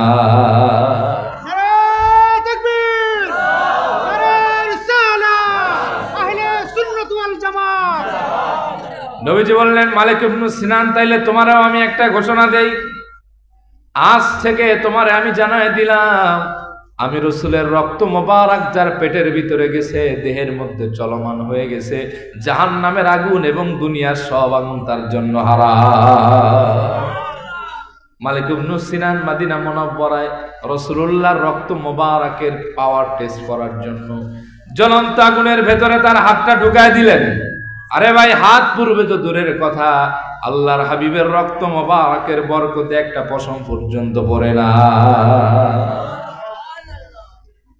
এজন্য আমরা যদি বেদাতি হই তাহলে সাহাবীরা কি কথা কন? আরে ভাই, সাহাবায়ে কেরাম মজুর পানি নিয়ে তো কারাকারি করছে, আপনি তো জানেন। সেই বুখারী 376 নম্বর হাদিস খুলেন যে আল্লাহর হাবিবের উজুর পানি এক সাহাবী পাইছে, আর এক সাহাবী পায় নাই। যেই সাহাবী পেয়েছে, ওমাল্লাম ইউসিব মিন হুসাইয়ান আখাযা মিন বালাল ইয়াদি সাহিবি, এক সাহাবী পাইছে আর এক সাহাবী পায় নাই। যেই সাহাবী পেয়েছে সে তার হাত ধরে বলতেছে, ভাই এই যে তোমার হাতের মধ্যে দুই একটা ফোঁটা দেখা যায়, ওই হাতটা একটু দাও, আমি ওই জায়গায় ঘষে ঘষে রাসূলুল্লাহর বরকত আমার দেহের মধ্যে নিতে চাই। अगर मोहब्बत की किस्सा सुनना है तो साहाबियों से सुनो। मोहब्बतेर কথা যদি শুনতে হয় তাহলে নবীজির সাহাবীদের থেকে শুনেন, কারণ তাদের মতো মোহব্বত আকাশের নিচে জমিনের উপরে কেউ করতে পারে নাই। ঠিক কিনা বলেন? আপনি আমি দাঁড়ায় আল্লাহর হাবিবের সালাম দিলে বেদাত হয়ে যায়, তাহলে সাহাবীদের আমলকে আপনি কি বলবেন? আল্লাহর হাবিব, এই বুখারী থেকে 89টা হাদিসের একটা রিসালা আমার কাছে আছে আমাদের শেখের মাধ্যমে। আমি সবগুলি হাদিস কম বেশি মোতালা করেছি আলহামদুলিল্লাহ। আর দেখলাম এক হাদিসে অবাক করা দৃশ্য। সাহাবীরা আল্লাহর হাবিবের ঘাম মোবারক নিতেন, আর নেওয়ার পরে এটা মিস্ক ঘ্রাম বের হতো, তো এটা সুগন্ধি হিসেবে ব্যবহার করতেন, আর ওসিয়ত করে যাইতেন। চিন্তা করেন সাহাবীরা দিলে কি, যে আমার মরার পরে আমার কাফনের ভিতরে রাসূলুল্লাহর ঘাম মোবারকটা লিপতে দিও, বিভিন্ন জায়গা 2-4 ফোঁটা দিয়ে দিও, এটাই আমার নাজাতের ওসিলা হয়ে যাবে। এখন লাগান ফতোয়া, কি কইবেন এখন কোন? সাহাবীরা এরকম পাগল ছিলেন। এরকম হাদিসের আলোচনা আমার ইউটিউবে আছে, দেখে নিন। এখন এদিকে গেলে আমার মূল মাকসাদ শেষ হয়ে যাবে। তাহলে 5 নম্বর, যখনই আপনি অশান্তি অনুভব করবেন, হৃদয়ের যন্ত্রণা ভিতরে থাকবে, তখন আপনি তাজিমান মুহাব্বাতান আল্লাহর হাবিবের প্রতি দরুদ সালাম পেশ করেন, দেখবেন মুহূর্তের মধ্যে আল্লাহ অন্তরের সব অশান্তি দূর করে দেবে। সুবহানাল্লাহ কইতেন আরে বা। 6 নম্বরে, আপনি যদি হৃদয়ের প্রশান্তি চান, দুনিয়ার আকর্ষণ কমাতে হবে। এই দুনিয়ার অ্যাট্রাকশন হৃদয়ে রাখা যাবে না, দুনিয়ার প্রতি লোভ আর মায়া জন্মানো যাবে না। আপনার নিজের ভেতরে একটা চিন্তা থাকতে হবে, কুল মাতাউদ দুনিয়া কালিল, এই দুনিয়া হলো সামান্য সময়। আজ আছি কাল থাকবো না, আজকে মারা গেলে কালকে আমার 2 দিন হয়ে যাবে। যেই জীবনের সকাল আছে তার সন্ধ্যা অনিবার্য। আমার চোখের সামনে কত মানুষ চলে গেছে, আমিও তো থাকবো না, আজ না হয় কালকে তো আমিও চলে যাব, আমারও মৃত্যুবরণ করতে হবে। এই দুনিয়ার আকর্ষণ কমান, দেখবেন অন্তরের ভিতরে আল্লাহ তাআলা এমন শান্তি দিবে যা দুনিয়ার কোথাও আপনি খুঁজে পাবেন না। এক সাহাবী এসেছেন, নবীজিরে বললেন, দুল্লানি আলা আমালিন ইদা আমিলতুহু আহাব্বানি আল্লাহ ওয়া আহাব্বানি আন-নাস। ও নবী, আপনি আমার এমন একটা আমল শিক্ষা দেন যেটা করলে আল্লাহ আমারে ভালোবাসবে, মানুষ আমারে ভালোবাসবে।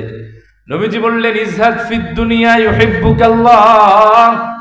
তুমি দুনিয়ার আকর্ষণ কমাও, দুনিয়ার মায়া কমাও, দুনিয়ার লোভে পড়ো না, দুনিয়াকে বেশি অর্জন করতে চাও না, দুনিয়ার অ্যাট্রাকশনটাকে থামায় দাও।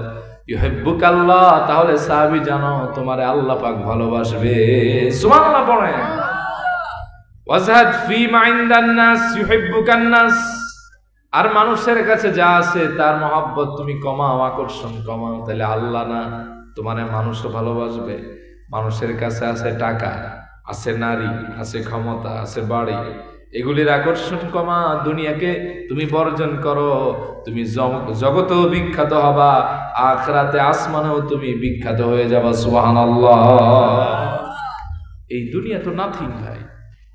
এখন যদি আমি মারা যাই, আমার গ্রামের বাড়ি ধরেন ফরিদপুরে, এখন কটা বাজে? 11:49 বাজে। এখন যদি আমার মৃত্যু হয়, আগামীকাল সকাল 10টার আগে আশা করা যায় আমার ডেড বডি আমার এলাকায় চলে যাবে। আমার লাশ এলাকায় যাওয়ার আগে রাত্রি ঠান্ডার ভিতরে আমার কবর রেডি শেষ। সকালবেলা আমার কিছু স্বজনরা আমার দেখতে আসবে, কেউ কাঁদবে কেউ কাঁদবে না। আমার ফ্যামিলির মানুষের কিছু হাজারি থাকবে। 12টা অথবা জোহরের পরে আমার জানাজা হবে, আসরের আগেই আমার দুনিয়ার কেল্লা ফতে, ঠিক কিনা? শেষ, দুনিয়া সব শেষ।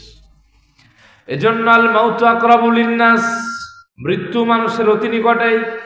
ইযা জাআ আজালুহুম লা ইস্তাখিরুনা সাআতাও ওয়া লা ইস্তাকদিমুন।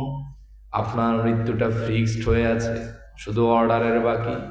যদি একবার মওতের সমন জারি হয়ে যায়, এক কদম সামনেও যাওয়া যাবে না, পেছনেও যাওয়া যাবে না। আল্লাহু আকবার। বহু মানুষ আছে দুনিয়ার মায়ায় পড়ে যায়, আমার শুধু টাকা লাগবে, টাকা পয়সা লাগবে, যশ লাগবে, খ্যাতি লাগবে। দুনিয়া অর্জন করতে করতে সে দুনিয়াও হারায়, আখিরাতও হারায়। এরকম আছে না? না। যে ব্যক্তি দুনিয়ার মায়ায় বেশি পড়ে যায়, ওই ব্যক্তি দুনিয়াটাও পায় না, আখিরাতও পায় না। টাকা টাকা করে করে বহু মানুষ এমন এক চাকরি নিয়েছে, সকাল 7টায় বের হওয়া লাগে, আবার আস্তে আস্তে রাত 10টা বেজে যায়। স্ত্রীর আন্তরিক ভালোবাসা পায় না, সন্তানের সোহাগটা পায় না, সম্মানটা পায় না। যখন সে বাসায় ফেরে দেখে তার সন্তান ঘুমানো, আবার যখন যায় তখনও ঘুমানো। দেখা যায় সে দুনিয়া অর্জন করতে করতে সব হারায় ফেলে, এদিকে পরিবার হারায়, ওদিকে আখিরাত হারায়, ঠিক কিনা? এই দুনিয়ার আকর্ষণ কমান, দেখবেন যে আল্লাহ তাআলা অন্তরে প্রশান্তি ঢেলে দিবে। সুবহানাল্লাহ। কোন অনেকে আছে হায় হায় কোম্পানির ম্যানেজার, আল্লাহ অনেক দিছে, তারপরও তার দুনিয়াই লাগে। আছে না এরকম? একটা গাড়ি আছে তো আরেকটা লাগবে, আরেকটা আছে তো আরেকটা লাগবে। এই হায় হায় কোম্পানি যতদিন হৃদয় থেকে না যাবে, ততদিন আপনার অন্তরে শান্তি হবে না। আল্লাহকুমুত তাকাসুর হাত্তা যুরতুমুল মাকাবির। এই দুনিয়ার মানুষের আকর্ষণ কবরে না যাওয়া পর্যন্ত কমবে না, ঠিক কিনা? কষ্ট হচ্ছে আপনাদের? এজন্য দুনিয়াটা অল্প সময়ের। এই দুনিয়ার সময়টা হলো মাতাউন কলিল, সামান্য, একেবারে সামান্য। আখিরাতের বিবেচনায় আপনার আমার গোটা জিন্দেগিটা কয়েক মুহূর্ত মাত্র। কয়েকটা চোখের পলক ফেলতে যে সময় লাগে, আখিরাতের ভয়াবহতার দিকে তাকালে এটা মাত্র কয়েক পলক। এজন্য নবীজি সব সময় বলেছেন দুনিয়ার আকর্ষণ কমাও। সাইয়েদনা আব্দুল্লাহ ইবনে ওমর বলেন, আখাযা রাসূলুল্লাহ সাল্লাল্লাহু আলাইহি ওয়া আলিহি ওয়াসাল্লাম বিমানকিবি। একবার আল্লাহর হাবিব আদর করে সোহাগ করে আমার কাঁধে তার হাত মোবারক রাখলেন। এরপরে আমারে বললেন, কুন ফিদ দুনিয়া কাআন্নাকা গরীবুন আও আবিরু সাবিল। ও আব্দুল্লাহ ইবনে ওমর, দুনিয়ায় তুমি এমন ভাবে বাঁচো যেন তুমি একজন মুসাফির, অথবা তুমি একজন নিঃস্ব ফকির। এই দুনিয়া তোমার স্থায়ী জায়গা না। এই দুনিয়া এখন আছো, কালকে থাকবা না। মুসাফিরে হালতে জীবনটারে পার করো, নিঃস্ব অবস্থায় কাটাও। এরপর থেকে তিনি সবাইরে দেখলে একটা নসিহত করতেন, ইযা আমসাইতা ফালা তানতাযিরিস সাবাহ ওয়া ইযা আসবাহতা ফালা তানতাযিরিল মাসা। তুমি যদি তোমার জীবনের সন্ধ্যাটা পাও, তাহলে আর সকালের আশা করো না। আর যদি জীবনের সকালটা পাও, সন্ধ্যার আশা করো না। সকাল পেয়েছো, এটা গনিমত। ইগতানিম খামসান ক্বাবলা খামসিন। 5টা জিনিস আসার পূর্বে 5টা জিনিসকে গনিমত মনে করো। এর মধ্যে একটা হচ্ছে হায়াতাকা ক্বাবলা মাউতিক। তোমার মৌতের আগে হায়াতটাকে গনিমত মনে করো। কারণ একবার যদি তোমার হায়াত ফুরিয়ে যায়, পৃথিবীর সব আফসোস তোমার ভিতরে করলেও থাকলেও তুমি আর 1 সেকেন্ড হায়াত বেশি পাবে না, ঠিক কি না? ইযা আমসাইতা ফালা তানতাযিরিস সাবাহ ওয়া ইযা আসবাহতা ফালা তানতাযিরিল মাসা। তুমি সকাল পেয়েছো, মাতিও না রে বাবা। তুমি সকাল পেয়েছো, সন্ধ্যার অপেক্ষা করো না। সন্ধ্যা পেয়েছো, সকালে দিবেরও না, অপেক্ষা করো না। সুবহানাল্লাহ কইবেন না? দেখেন হাদিস কেমন বাস্তব। আমার প্রাণপ্রিয় মুসল্লি, সকালবেলা একসাথে ফজরের নামাজ পড়লাম, এলাকা কয়েকটা সময় হাঁটলাম, একসাথে নাস্তা করলাম, গেলাম আমি মাদ্রাসায়। মোবাইলটা বন্ধ ছিল, আসতে পারি না। আসছি জোহরে না আসরে, এসে তারে খুঁজি পাই না। মাগরিবের পরে মুয়াজ্জিন বললেন, হুজুর এই ব্যক্তিরে খুঁজলে আর কোনোদিন পাবেন না, 11টায় মারা গেছে, 2টার জানাজা হয়েছে, আর এখন তার কবরের বয়স কয়েক ঘন্টা হয়ে গেছে। জান্নাতি না জাহান্নামী এটার ফয়সালা হয়ে গেছে। এই তো জীবন। এই জীবনটা একটা ধোঁকা, একটা মরিচিকা, একটা মায়াজাল। এই পৃথিবীর যত মায়ার ভিতরে জড়াবেন, আত্মিক শান্তি আল্লাহ তাআলা তত উঠায় নেন। এজন্য নবীজি বলেছেন, ইদা কুমতা ফি সালাতিক ফাসাল্লি সালাতা মুয়াদ্দি'। যখন তুমি সালাতে দাঁড়াও, এমন প্রিপারেশন নিয়ে দাঁড়াও, এটাই তোমার জীবনের শেষ নামাজ। কোন নামাজ? জোরে বলেন। শেষ নামাজ। তুমি এমন ভাবে দাঁড়াও, ফজর পেয়েছো, জোহরটা মনে হয় আর পাবে না। জোহর পেয়েছো, আসর পাবে না। আসর পেয়েছো, মাগরিব পাবে না। মাগরিব পেয়েছো, এশাটা হয়তো জুটবে না। এশাটা পেয়েছো, হয়তো তুমি ফজরের মুখ দেখবে না। তুমি এমন ভাবে সালাতে দাঁড়া, দুনিয়ার আকর্ষণ মুক্ত, যে এটাই তোমার জীবনের শেষ নামাজ। সুবহানাল্লাহ পড়েন। এজন্য সাইয়েদনা আলীকে নবীজি বলেছেন, ও আলী, মৃত্যুকে তুমি কত দূরে মনে করো? সাইয়েদনা আলী বলেছেন, ইয়া রাসূলুল্লাহ ওয়া ইয়া হাবিবাল্লাহ, আমি যখন সালাতে দাঁড়াই, আমি যখন ওযু করি, মনে করি এটাই জীবনের শেষ ওযু। নবীজি বললেন, আলী, মউত তো মানুষের এত দূরে নয়। ডানে সালাম ফিরিয়েছে কেউ, বামে সালাম ফিরাতে পারবে কিনা এই গ্যারান্টি মৃত্যুর ব্যাপারে কেউ দিতে পারে না। ঠিক কিনা? এজন্য দুনিয়ার আকর্ষণ কমান। একটুখানি চিন্তা করেন, বালিশের ভিতরে মাথাটা লাগিয়ে, আমার বয়সী কত মানুষ কবরে চলে গেছে। আমার বয়সী কত বন্ধু বান্ধব কবরে ঘুমায় কয়েক বছর। কই, আমি তো তাদের সাথে চলতাম, আমি তো তাদের সাথে ঘুরতাম। সে আমার অন্তরঙ্গ বন্ধু ছিল, তার সাথে বাজারে যাইতাম, মেলায় যাইতাম, বিভিন্ন জায়গায় যেতাম।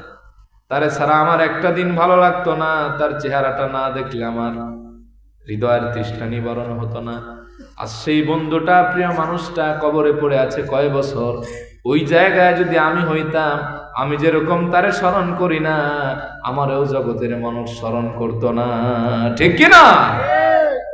মুতু ক্বাবলা আন তামুতু, মরার আগে একবার মরো। বালিশে একবার শটান হয়ে চিন্তা করবেন, যায় হা, আমি কতটুকু পাপ করলাম, কতটুকু নেক করলাম, প্রতিদিন কতটা ভালো কাজ করি আর কতটা মন্দ কাজ করি। এই পৃথিবী যে আমি করলাম, আমার জন্য কি আছে?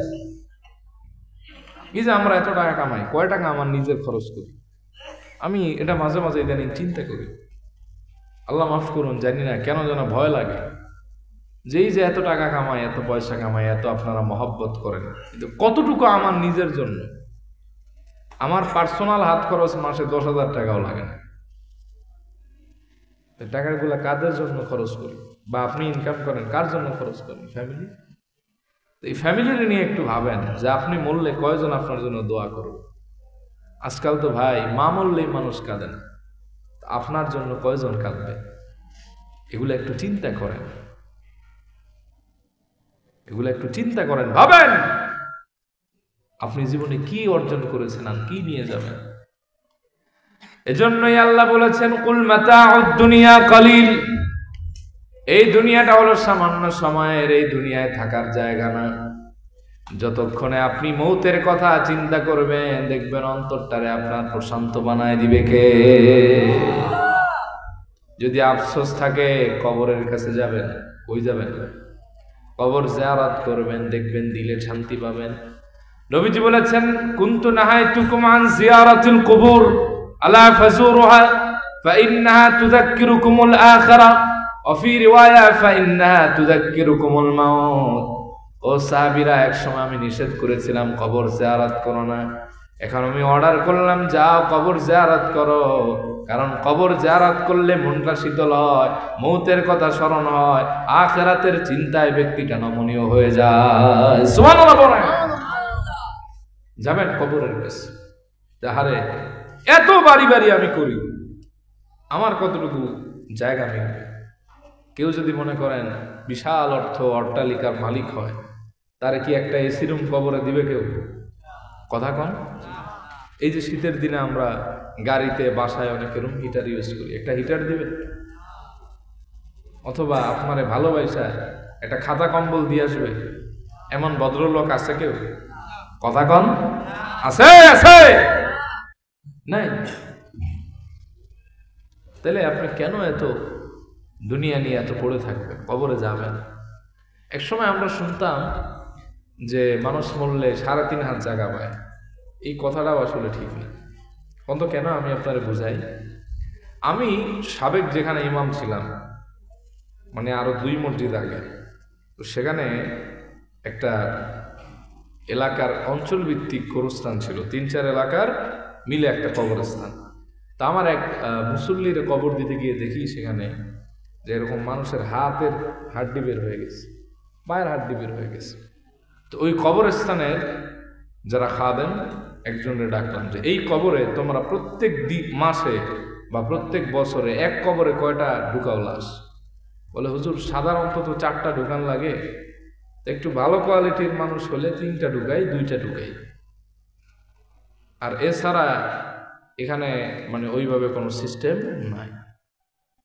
তখন আমি চিন্তা করলাম, আয় হায়, একটা কবরে যদি সাধারণ মানুষ এক বছরে 3টা, এক কবরে 3টা লাশ ঢুকে, কয়টা? তাহলে 2 বছরে কয়টা? 3 বছরে, 4 বছরে, 5 বছরে। মিনহা খালাকনাকুম ওয়া ফিহা নুঈদুকুম ওয়া মিনহা নুখরিজুকুম তারাতান উখরা। এই মাটির সাথেই সব শেষ। তোমার অস্তিত্ব, আমার অস্তিত্ব বিলীন, শেষ, দুনিয়ার কারবার সব শেষ। তাহলে দুনিয়ার প্রতি এত পাগল হয়ে কি লাভ? قد أفلح من تزكى وذكر اسم ربه فصلى بل تؤثرون الحياة الدنيا। সেই সফল হয়ে গেছে যে দুনিয়ার আকর্ষণ কমিয়ে আত্মশুদ্ধি অর্জন করেছে। যে ব্যক্তি তাজকিয়া নফস অর্জন করেছে সেই প্রকৃত সফল। যে শত ব্যস্ততায় সালাত আদায় করেছে, তার রবকে স্মরণ করেছে, সেই ব্যক্তি সফল। বাল তুসিরুনাল হায়াতাদ দুনিয়া, এই দুনিয়াতে তো সামান্য, একেবারে কম। এই দুনিয়ার মায়ায় পড়া যাবে না, দুনিয়ার অ্যাট্রাকশন কমাতে হবে। যে ব্যক্তি দুনিয়ারে বর্জন করবে, ওই ব্যক্তির অন্তরে আল্লাহ তাআলা আকাশে থেকে, আরশ থেকে সাকিনা নাজিল করবেন। আল্লাহ তাআলা তার অন্তরে প্রবল শক্তি ধারণ করিয়ে দিবেন। সুবহানাল্লাহ। তাহলে 6 নম্বর, যদি আপনি আত্মিক প্রশান্তি চান, টেনশন মুক্ত থাকতে চান, তাহলে বেশি বেশি দুনিয়ার আকর্ষণ কমাতে হবে, মৌতের চিন্তা করতে হবে। 7 নম্বরে, আপনি যদি হৃদয়ের প্রশান্তি চান, আপনার অন্তরে যদি ভালো লাগা পেতে চান, স্বাচ্ছন্দ্য সুখ উপভোগ করতে চান, আল্লাহর দয়া সাকিনা নাজিল করাতে চান, তাহলে বেশি বেশি সাদাকা করবেন। কি করবেন? যখনই দেখবেন যে কোনো ধরনের ঝামেলা চলতেছে, অসুবিধা চলতেছে, কোনো দোয়া কবুল হচ্ছে না, ভিতরটা জ্বলে পুড়ে আঙ্গার হয়ে যাচ্ছে, তখন আপনি কিছু সাদাকা করেন, দান করেন, আল্লাহর রাস্তায় ব্যয় করেন। কারণ ইন্নাস সাদাকাতা লা তুতফিউ গাদাবার রাব্বি ওয়া তাদফাউ মিতাতাস সু। আল্লাহর হাবিব বললেন, সাহাবারা তোমরা আল্লাহর রাস্তায় বেশি বেশি সাদাকা করো, কারণ সাদাকা আল্লাহ পাকের রাগ কমিয়ে দেয়। অসম্মানজনক মৃত্যুটারে আল্লাহ তাআলা প্রতিরোধ করে। যে ব্যক্তি দানকারী, অসম্মানজনক মৃত্যু তার কোনোদিনও হবে না, গ্যারান্টি দিয়েছেন আল্লাহর হাবিব। সুবহানাল্লাহ পড়ে। অনেক সময় অনেকের দোয়া কবুল হয় না, আছে না? দোয়া কবুল না হলে আপনি সাদাকা করে দেখেন, ইনস্ট্যান্ট আপনি ফল পাবেন। তবে আমরা দান করি কিন্তু নিয়ত করে দান করি না, এই জন্য হলো সমস্যা। আমরা স্বাভাবিক দান করি কিন্তু কি উদ্দেশ্যে দান করলাম এটা অনেকে খেয়াল করতে পারি না। আমরা যখন সাদাকা করব, দান করব, নিয়ত করব যে আমি এই দানটা এই ওসিলায় করলাম বা এই জন্য করলাম, দেখবেন যে দ্রুত আল্লাহ তাআলা আপনাকে ফলটা দিয়ে দিবে। মনে করেন আপনি পরীক্ষার ভালো রেজাল্টের জন্য দান করলেন, আপনি নিয়ত করবেন যে আমি কি, কোনো খবর আছে? আলহামদুলিল্লাহ, আমাদের পত্র মাহফিলের সম্মানিত প্রধান অতিথি আল্লামা ডক্টর আহমদ হাসান চৌধুরী ফুলতলি হাফিজাহুল্লাহ, তিনি আমাদের মাঝে কিছুক্ষণ পূর্বে উপস্থিত হয়েছেন। না, ও আচ্ছা, আসতেছেন। উনি এসেই ইনশাআল্লাহ স্টেজে বসবেন ইনশাআল্লাহ। তাহলে যখনই অশান্তি অনুভব করবেন, এত টাইম তো ওয়াজ করা যাইতো না রে বা, তোমরা ওয়াজ করিও। আসলে জুমার দিন তো এমনি কালকে আমার মাহফিল ছিল এই যে রুস্তমপুর টোল প্লাজা, এই রাতে কুয়াশা ভেঙে ফজরের আগে আগে গেছি বাসায়, ঘুমাইতেও পারিনি। বাচ্চা আছে তো একটা ছোট, এর পিছনে সময় দিতে দিতে 7টা বেজে যায়। ঘুম দিছি 9:30টায় উঠে গেছি বাইরের কাছাকাছি। আবার মিরপুর 12তে হলো জুমা পড়ে, জুমা পড়ে কয়েকটা নাকে মুখে দিয়ে আবার দৌড়, সোজা এসে স্টেজে উঠছি। দেখা যায় যে অতি লম্বা কথা হয়তো বলার সুযোগটা খুব কমই আছে, কারণ শরীরেও তো সাপোর্ট দিতে হবে, ঠিক কিনা বলেন? আপনারা কি আমার কথা বুঝতেছেন বাবা? পিছনের বাজানরা কষ্ট হইতেছে আপনাদের? মন খারাপ? তাহলে 7 নম্বরে কি করবেন জানো? জিজ্ঞেস করবো শেষে কি ওয়াজ শুনছেন, জিজ্ঞেস করা হবে ইনশাআল্লাহ। যখনই হৃদয়ে অশান্তি অনুভব করবেন, হৃদয়ে জ্বালাতন দেখবেন, আপনি বেশি বেশি সাদাকা করেন, দেখবেন আল্লাহ তাআলা অন্তরটারে প্রশান্ত বানায় দিবে। যে দোয়াগুলি আকাশে ঝুলেছিল সাদাকার কারণে আল্লাহ পাক সেই দোয়াগুলি মঞ্জুর করে নিবে। মা নাকাসাত সাদাকাতুন মিন মাল, সাদাকা করলে মাল কমে না, সম্পদ কমে না। ইয়ামহাকুল্লাহুর রিবা ওয়া ইউরবিস সাদাকাত, আল্লাহ পাক সুদরে ধ্বংস করে কিন্তু দানটারে বর্ধিত করে। সেই হাদিসের বর্ণনা এসেছে, আল্লাহর হাবিব বলেন, যখন তোমাদের কেউ হালাল টাকা থেকে একটা খেজুর দান করে, কি দান করে? এই খেজুরটারে আল্লাহ পাক লালন পালন করে। কেমনে? আল্লাহর হাবিব উদাহরণ দিচ্ছেন, তোমরা যেরকম একটা উট অথবা ঘোড়ার বাচ্চারে সযত্নে লালন করে করে এটারে বড় বানাও, আল্লাহ তাআলা তোমাদের ওই হালাল পয়সার একটা খেজুরকে এটা ডান হাতে গ্রহণ করেন, কামা ইয়ালিকু ফিশানি, এরপরে এটারে আল্লাহ পাক লালন পালন করেন তার কাছে। লালন পালন করতে করতে এমন অবস্থা করেন সামান্য একটা খেজুর উট পাহাড় সমান ভারী হয়ে যায়। আল্লাহ অন্যত্র বলেন, মাসালুল্লাযীনা ইউনফিকুনা আমওয়ালাহুম ফী সাবিলিল্লাহ, যারা আল্লাহর রাস্তায় দান করে তাদের উদাহরণ হলো এমন যে কেউ 1 টাকা দান করছে। কয় টাকা? এই 1 টাকা থেকে 7টা শীষ বের হয়েছে। এই 7 শীষের মাথায় আবার 100টি করে দানা, তার মানে 1 থেকে হইল 7, 7 থেকে 100, 7 গুণে 100 কত হয়? তার মানে কোরআনেই বলতেছে আল্লাহর রাস্তায় 1 দিনার বা 1 দিরহাম 1 টাকা দান করলে সর্বনিম্ন 700 গুণ সওয়াব। চিল্লায় এখন সুবহানাল্লাহ। সাদাকা এটা তারুদ্দুল বালা, মুসিবত দূর করে দেয়। সাদাকা এটা রবের রাগ কমায় দেয়। সাদাকা খারাপ মৃত্যু থেকে হেফাজত করে। সাদাকা দোয়া কবুলে সাহায্য করে। সাদাকা ব্যক্তির মাকসাদকে পূরণে সাহায্য করে। সুবহানাল্লাহ পড়েন। যখন ওই দেখবেন অশান্তি লাগতেছে ভিতরে, 10 টাকা হোক আর 5 টাকা হোক আল্লাহর রাস্তায় দান করবেন, তবে লৌকিকতার জন্য না, তাইলে আরো অশান্তি বাড়বে। আর যদি আল্লাহর জন্য করেন, দেখবেন ইনস্ট্যান্ট ভিতরে এমন একটা ভালো লাগা যা আকাশের নিচে জমিনের উপরে কোথাও পাওয়া যায় না। খায়রুন নাস মাইয়ানফাউন নাস, মানুষের মধ্যে সর্বশ্রেষ্ঠ সে যে মানুষের কল্যাণে কাজ করে। আপনি অন্যের কল্যাণে কিছু টাকা দান করেন, দান করতেছেন আল্লাহর মাল, কিন্তু আল্লাহ আপনাকে জিম্মাদারি দিয়েছেন, দেখবেন এই সামান্য দানে আল্লাহ তাআলা অন্তরটারে আপনার সুপ্রশান্ত বানায় দিবে। সুবহানাল্লাহ কইতে মন চায় না? 8, যখনই আপনি অশান্তি অনুভব করবেন, যখনই হৃদয়ের ভিতরে নানান অশান্তি দেখা দিবে, আপনি যদি হৃদয়টারে প্রশান্ত বানাতে চান, তাহলে আপনি নেক মানুষের সঙ্গী হয়ে যান, ভালো মানুষের সঙ্গে সময় কাটান, আল্লাহর ওলিদের সান্নিধ্যে যান, আলেম মুত্তাকিদের সান্নিধ্যে যান, দেখবেন মুহূর্তের মধ্যে আল্লাহ অন্তরটারে প্রশান্ত বানায় দিবে। এটার বাস্তব প্রমাণ হলো আমি। বলেন তো কেমনে? আমি যখনই কোনো অশান্তি অনুভব করি, আমার কিছু লিস্টেড আল্লাহর প্রিয় বান্দা আমি মনে করি এমন কিছু মানুষ আছে যাদের সোহবতে গেলে আমার আর দুনিয়ার খেয়াল থাকে না। এটা আমি যে বড় মুত্তাকি এটা বুঝাইতেছি না, অর্থাৎ আল্লাহ যে বলছেন কোরআনে, ওয়াকুনু মা'আস সাদিকিন, নেককার পরহেজগারদের সঙ্গী হও। আসলে এই সোহবতে একটা মজা আছে। সাহাবীরা দামি হয়েছে নবীজির সোহবতে, তাবিঈরা দামি হয়েছে সাহাবীদের সোহবতে, তবে তাবিঈরা দামি হয়েছে তাবিঈদের সোহবতে। সোহবত নেককারদের সাথে থাকলে আল্লাহ তাআলা ওই ব্যক্তিটারও নেককার বানায় দেন। এই জন্য ভালো মানুষের সাথে সম্পর্ক রাখার দরকার আছে না নাই?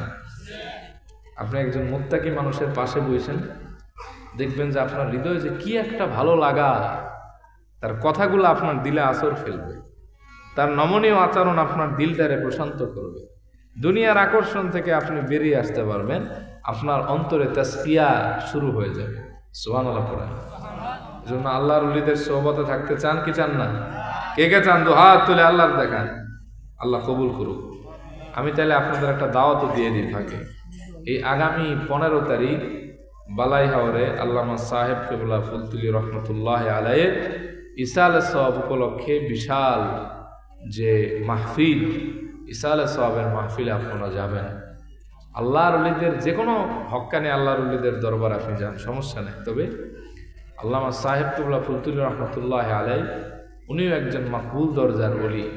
এবং সবচেয়ে বড় বিষয় হচ্ছে আমার যেটা ভালো লাগে যে উনি যে কোরআনের খেদমত করছেন, এটা শুধু দেশে না, ইউরোপ আমেরিকায় বিভিন্ন দেশে সেটা প্রতিষ্ঠিত হয়ে গেছে। আলহামদুলিল্লাহ পড়বেন না? আর কোরআন হলো সে কিতাব যে কোরআনের সাথে সম্পর্ক রাখে আল্লাহ দুনিয়া এবং আখিরাতে তার মর্যাদা বাড়ায় দেয়। এই মজলিসে আপনারা যাবেন, যাওয়ার চেষ্টা করবেন। আবার যারা আমরা সারসিনার সাথে অনেকটা সম্পৃক্ত, ফুরফুরা, জনপুর বা এই সিলসিলার সাথে, এই সিলসিলাগুলিতে ম্যাক্সিমাম হলো হক দরবার। আলহামদুলিল্লাহ কইতেন না?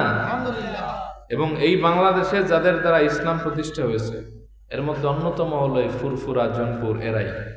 অন্যান্য সিলসিলাও আছে, বাট এই শহীদ সৈয়দ আহমদ বেরলভী রহমতুল্লাহ আলাই এই যে সিলসিলার ধারা, এটা একটা মকবুল ধারা। কারণ এই বাংলাদেশে এত মাদ্রাসা আমার ধারণা ওই যুগে কেউ প্রতিষ্ঠা করতে পারে নাই, যা তো ওই সৈয়দ আহমদ বেরলভী রহমতুল্লাহ আলাই তার মাসলাকের লোকজন করছে। এবং বহু আলেম, কিতাবি আলেম, বড় মাপের দরজার মানুষ এই সিলসিলা থেকে আসছে। আলহামদুলিল্লাহ পড়েন। সব সিলসিলাকে আমরা সম্মান করি যেখানে হক, আর যেগুলা বন্ড সেগুলারে আমরা ঘুমায়ও ঘৃণা করি, জাগ্রত অবস্থায় ঘৃণা করি এবং তাদের কল্যাণের দোয়া করি যাতে সব অকল্যাণ থেকে আল্লাহ তাদের হেফাজত করে। কোন আমিন। তাহলে 8 নম্বর, যদি হৃদয়ের শান্তি চান নেককারদের মজলিসে বসবেন। এই যে ওয়াজ মাহফিলে আসছেন, এখানে আপনারাই বলেন হয়তো আমরা নেককার না কিন্তু মজলিসটা নেককারের। আমি নেককার না কিন্তু নেককারের মজলিস। সুরাতটা কি? নেককারদের। এই যে এখানে যারা বসে আছেন, কারো কি মাথায় টেনশন আছে না দুনিয়া? কারো কম, কারো বেশি। এই যে চাতক পাখির ন্যায় আপনারা বসে বসে ওয়াজ শুনতেছেন, বহু মানুষের ওই টেনশনের কথা হয়তো মনেও নেই, ঠিক না? তাহলে প্রমাণ পাইছেন, নেককার কোন মজলিসে, নেককারদের মজলিসে বসলে আল্লাহ তাআলা অন্তরের প্রশান্তি ঢেলে দেন। সুবহানাল্লাহ। এজন্য ভালো মানুষের সোহবতে যাবেন। ভালো মানুষের সোহবতে গেলে অন্তরটা খুলে যায়, ভালো মানুষের সোহবতে গেলে অন্তরের পেরেশানি দূর হয়। ওলিদের মজলিসে বসলে ওলিও হওয়া যায়। সুবহানাল্লাহ। ওয়াত্তাকু ফিরাসাতাল মুমিন ফাইন্নাহু ইয়ানজুরু বিনূরিল্লাহ। আল্লাহ তাআলা হাদিসে কুদসির ভিতরে বলে, তোমরা প্রকৃত ঈমানদার আল্লাহর ওলিদের নজরকে ভয় করো, এদের নজরে পাওয়ার আছে। এরা সাধারণ চোখ দ্বারা দেখেন, আল্লাহর নূর দ্বারা দেখতে পায়। বহু আল্লাহর ওলি চোরের দিকে নেক নজর দিচ্ছেন, আল্লাহ এমন দয়া করছেন যে জগৎ বিখ্যাত ওলি হয়ে গেছেন সে। সাইয়েদনা বরবীর আব্দুল কাদের জিলানীর নাম শুনছেন রহমতুল্লাহ আলাইহি? তার বাসায় একজন চোর আসছিল চুরি করতে। ঢোকার সময় দরজা দিয়ে ঢুকছে, বের হওয়ার সময় আর দরজা খুঁজে পায় না। সকালবেলা চোরের তো চিন্তায় জান শেষ, যায় হায় আজকেও মায়ের, কালকেও মায়ের, পিঠের উপরে যা পড়বে সব মায়ের আর মায়ের। তো আব্দুল কাদের জিলানী রহমতুল্লাহ আলাইহির ঘরের ভিতরে ছিল বাটিতে দুধ। চোরে দুধও খায় বেড়াইছে, কি করবে? দরজা খুলে পায় না। সকালবেলা তিনি আব্দুল কাদের জিলানী রহমতুল্লাহ আলাইহি তিনি তার কিছু নির্দিষ্ট আমল ছিল, ওগুলি করার পরে জানামাজে মোনাজাতে বসছেন। এমন সময় একদল তার আশেকান মুরিদান আসছেন যে, হুজুর আপনি তো আমাদের দরবারে বেশি যাইতে পারেন না, আগের মতো তালিম দিতে পারেন না, বৃদ্ধ হয়ে গেছে, আর আপনার কষ্ট দেওয়াও ঠিক না। এখন আমার একটা লোক দেয় অন্তত যে আপনার প্রতিনিধিত্ব করবে, আমাদেরকে তালিম দিবে, যে আপনার নায়েব হিসেবে কাজ করবে। তো তিনি বললেন, বাবা এমন সময় আসছো, আমার দরবার এক চোর ছাড়া আর কেউ নাই। কি ছাড়া? আর একজনে হুজুর তাহলে এইটারে দিয়া দেন, আচ্ছা ধরে নিয়ে আসো। চোরে তো ভয় শেষ, দোয়া করে দিলেন, বুকের সাথে বুক লাগালেন, পরবর্তীতে চোর জগৎ বিখ্যাত আল্লাহর ওলি হয়ে গেছে। এজন্য আল্লাহর ওলিদের সহবতে থাকলে মানুষ ঠকে না, বরং মানুষের দুনিয়া ও আখিরাত উজালা হয়ে যায়। এমন এমন ঘটনা হয়তো আমরা জানি যে আল্লাহর ওলিদের দরবারে সামান্য মানুষ ছিল, কিন্তু নেককার পরহেজগার এমন হয়ে গেছে যে সেই ব্যক্তি ইন্তেকালের পর তার কবর থেকে খুশবু ছড়াইছে।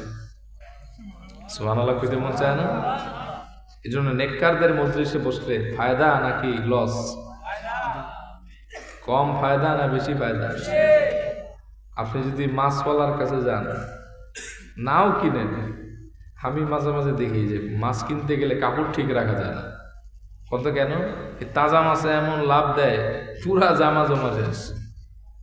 মাছ এত মানে কি বলবো, সতর্কতার সাথে ধরে আনি, লাস্টে দেখা যায় যে সাবান দিয়ে হাত ধোয়ার পরেও দেখা যায় যে গন্ধ কিছুটা থাকে। তাহলে আমি কিন্তু মাছ ভালো করে ধরিও নাই, কাইটা আমার ব্যাগে উঠাই দিছে আর একটু পানি ছিটে আসছে, এই কারণে আমার সাবান দিয়া ধোয়ার পর হাত থেকে মাছের গন্ধ যায় না। আবার দেখবেন আতরের দোকানে, টুপির দোকানে যাবেন, আতর হয়তো কিনেন নাই, এই একটু ধরাফরা করছেন, দেখবেন ওইটার সুগন্ধিটাও হাতে লেগে থাকে। ঠিক তেমনি খারাপ মজলিসে গেলে খারাপ হওয়া যায়, আল্লাহওয়ালাদের মজলিসে গেলে আল্লাহওয়ালা হওয়া যায়।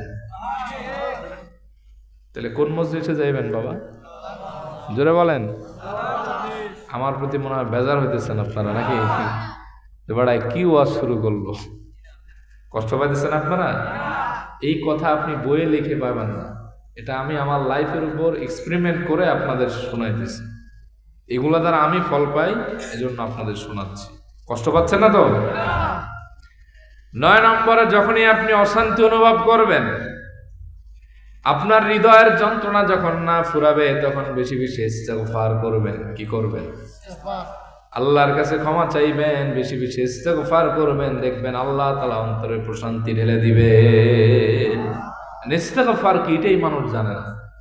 ইস্তেগফার মানে হচ্ছে ক্ষমা চাওয়া, আল্লাহর কাছে সারেন্ডার হওয়া, গুনাহের কথা স্বীকৃতি দেওয়া, লজ্জিত হওয়া। এখন ইস্তেগফার করবেন কেমনে? ইস্তেগফার টিস্যু গেল কই ভাই?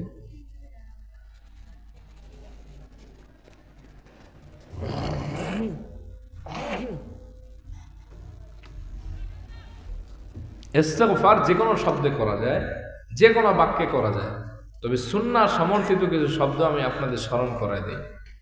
আপনি পড়তে পারেন আস্তাগফিরুল্লাহ, পড়েন। আপনি পড়তে পারেন রব্বিগফির ওয়ারহাম ওয়া আনতা খায়রুর।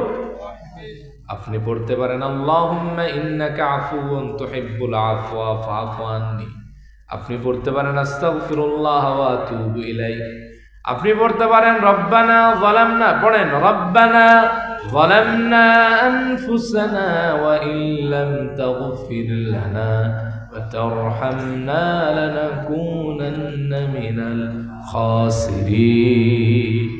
যে ব্যক্তি প্রতিনিয়ত ইস্তেগফার করবে, আল্লাহ পাক ইনস্ট্যান্ট নগদ তারে 5টা শ্রেষ্ঠ পুরস্কার দিয়ে দিবে। 1 নম্বরে, মান লাজিমাল ইস্তিগফার জাআলাল্লাহু লাহু মিন কুল্লি যিকিন মাখরাজা।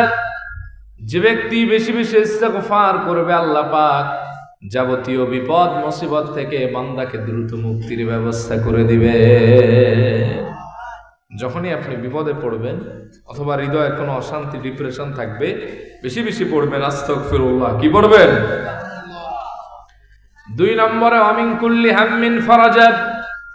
যে ব্যক্তি বেশি বেশি ইস্তেগফার করবে, আল্লাহ পাক যাবতীয় টেনশন, ডিপ্রেশন, দুশ্চিন্তা, পেরেশানি থেকে আল্লাহ পাক ওই বান্দাকে চিরমুক্তি দান করে জীবনটাকে স্বস্তিময় করে দিবে।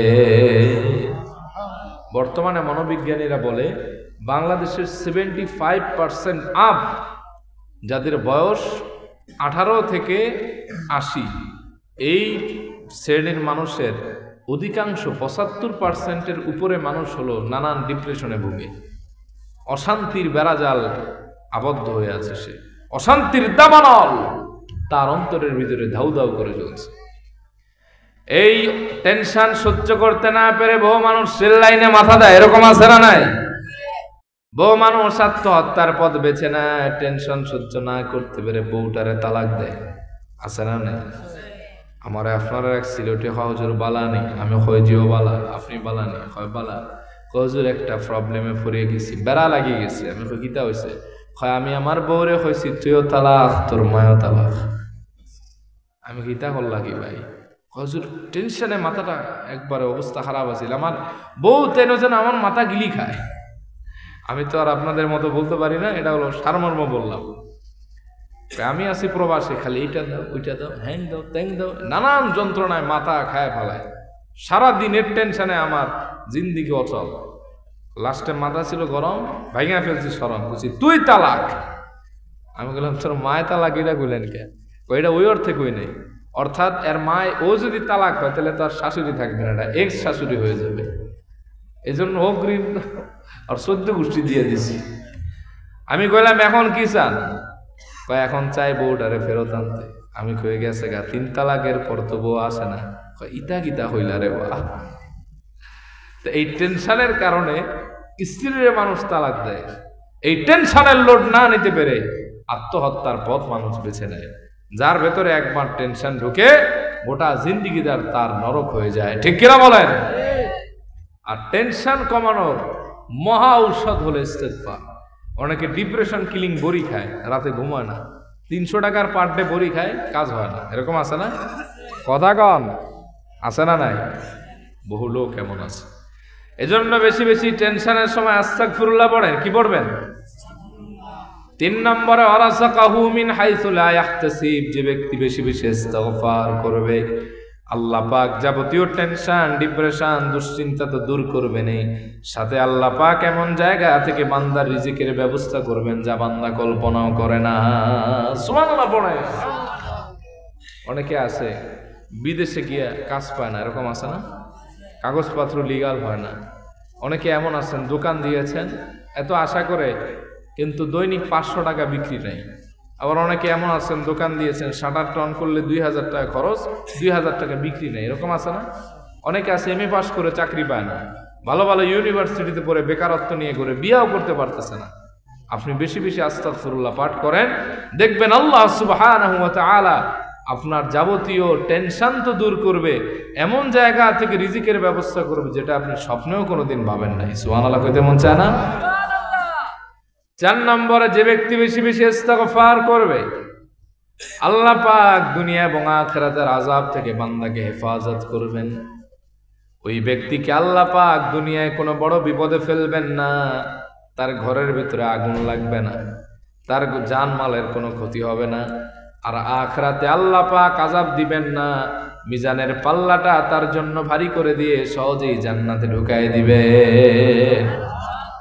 রব্বুল আলামিন বলেন, ওয়ামা কানা আল্লাহু মুআযযিবাহুম ওয়া হুম ইস্তাগফিরুন। তোমার রব এমন নন যখন তোমরা ইস্তিগফার করছো তখনও তোমাদেরকে আযাব দিবেন। এর মানে ইস্তিগফার করলে ওই বান্দার আযাব গজব কিছু থাকবে না, আল্লাহ তাআলা হেফাজত করবেন। 5 নম্বর, যে ব্যক্তি বেশি বেশি ইস্তিগফার করে, বেশি বেশি আস্তাগফিরুল্লাহ পড়ে বা অথবা পড়বে, নবীজি বলেন ওই ব্যক্তিকে আল্লাহ পাক মুস্তাজাবুদ দাওয়া বানাবেন। অর্থাৎ সে যে দোয়া করবে, দোয়া করতে দেরি হবে, কবুল হতে দেরি হবে না। বিশ্বাস হয় আপনাদের? কার কার হয়? দুহা তুলে আল্লাহর দেখান।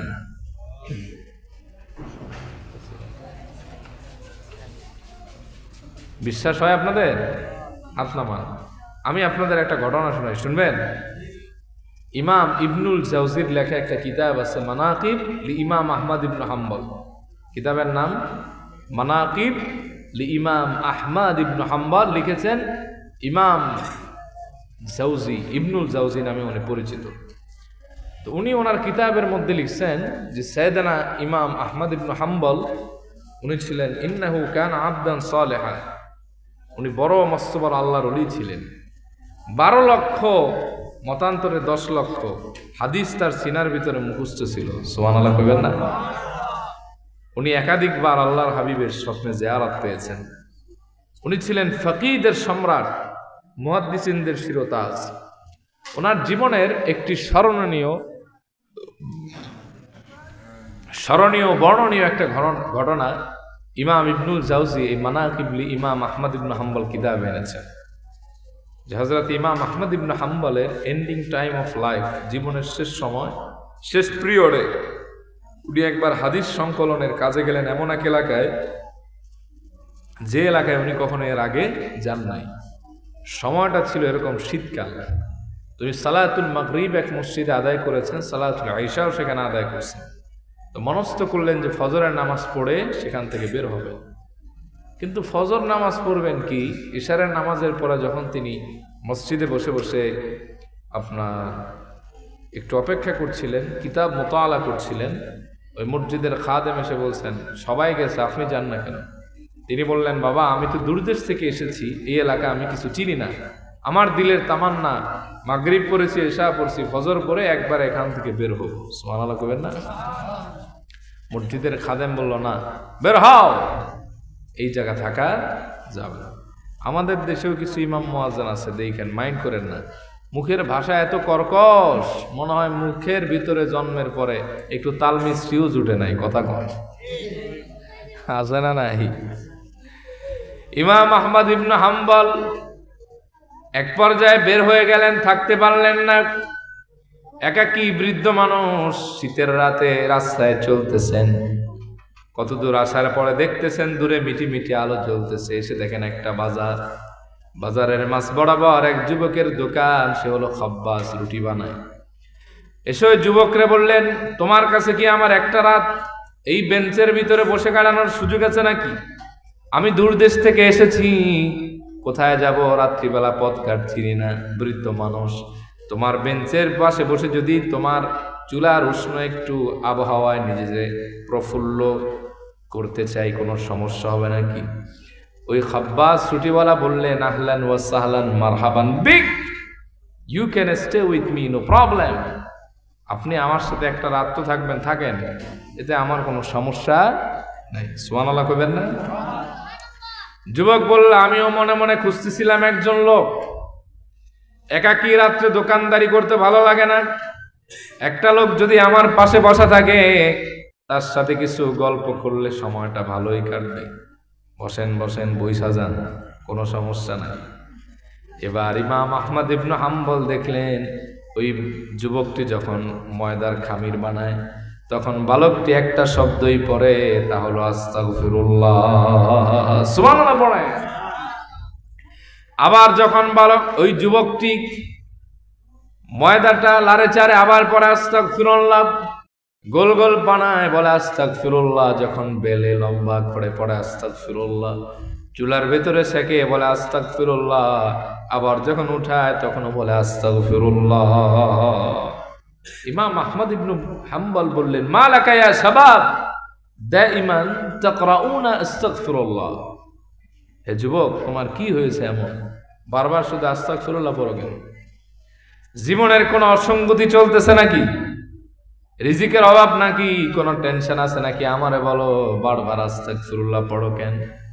যুবকটি বলল, আমার কোনো টেনশন ডিপ্রেশন নাই, দুশ্চিন্তা নাই, আমি আস্তাগফিরুল্লাহকে আমার পরম বন্ধু বানিয়ে নিয়েছি। আমি আমার ব্যস্ত প্রহরে কিংবা অবসরে সবচাইতে বেশি যে শব্দটা জবান থেকে তেলাওয়াত করি, তা হলো আস্তাগফিরুল্লাহ।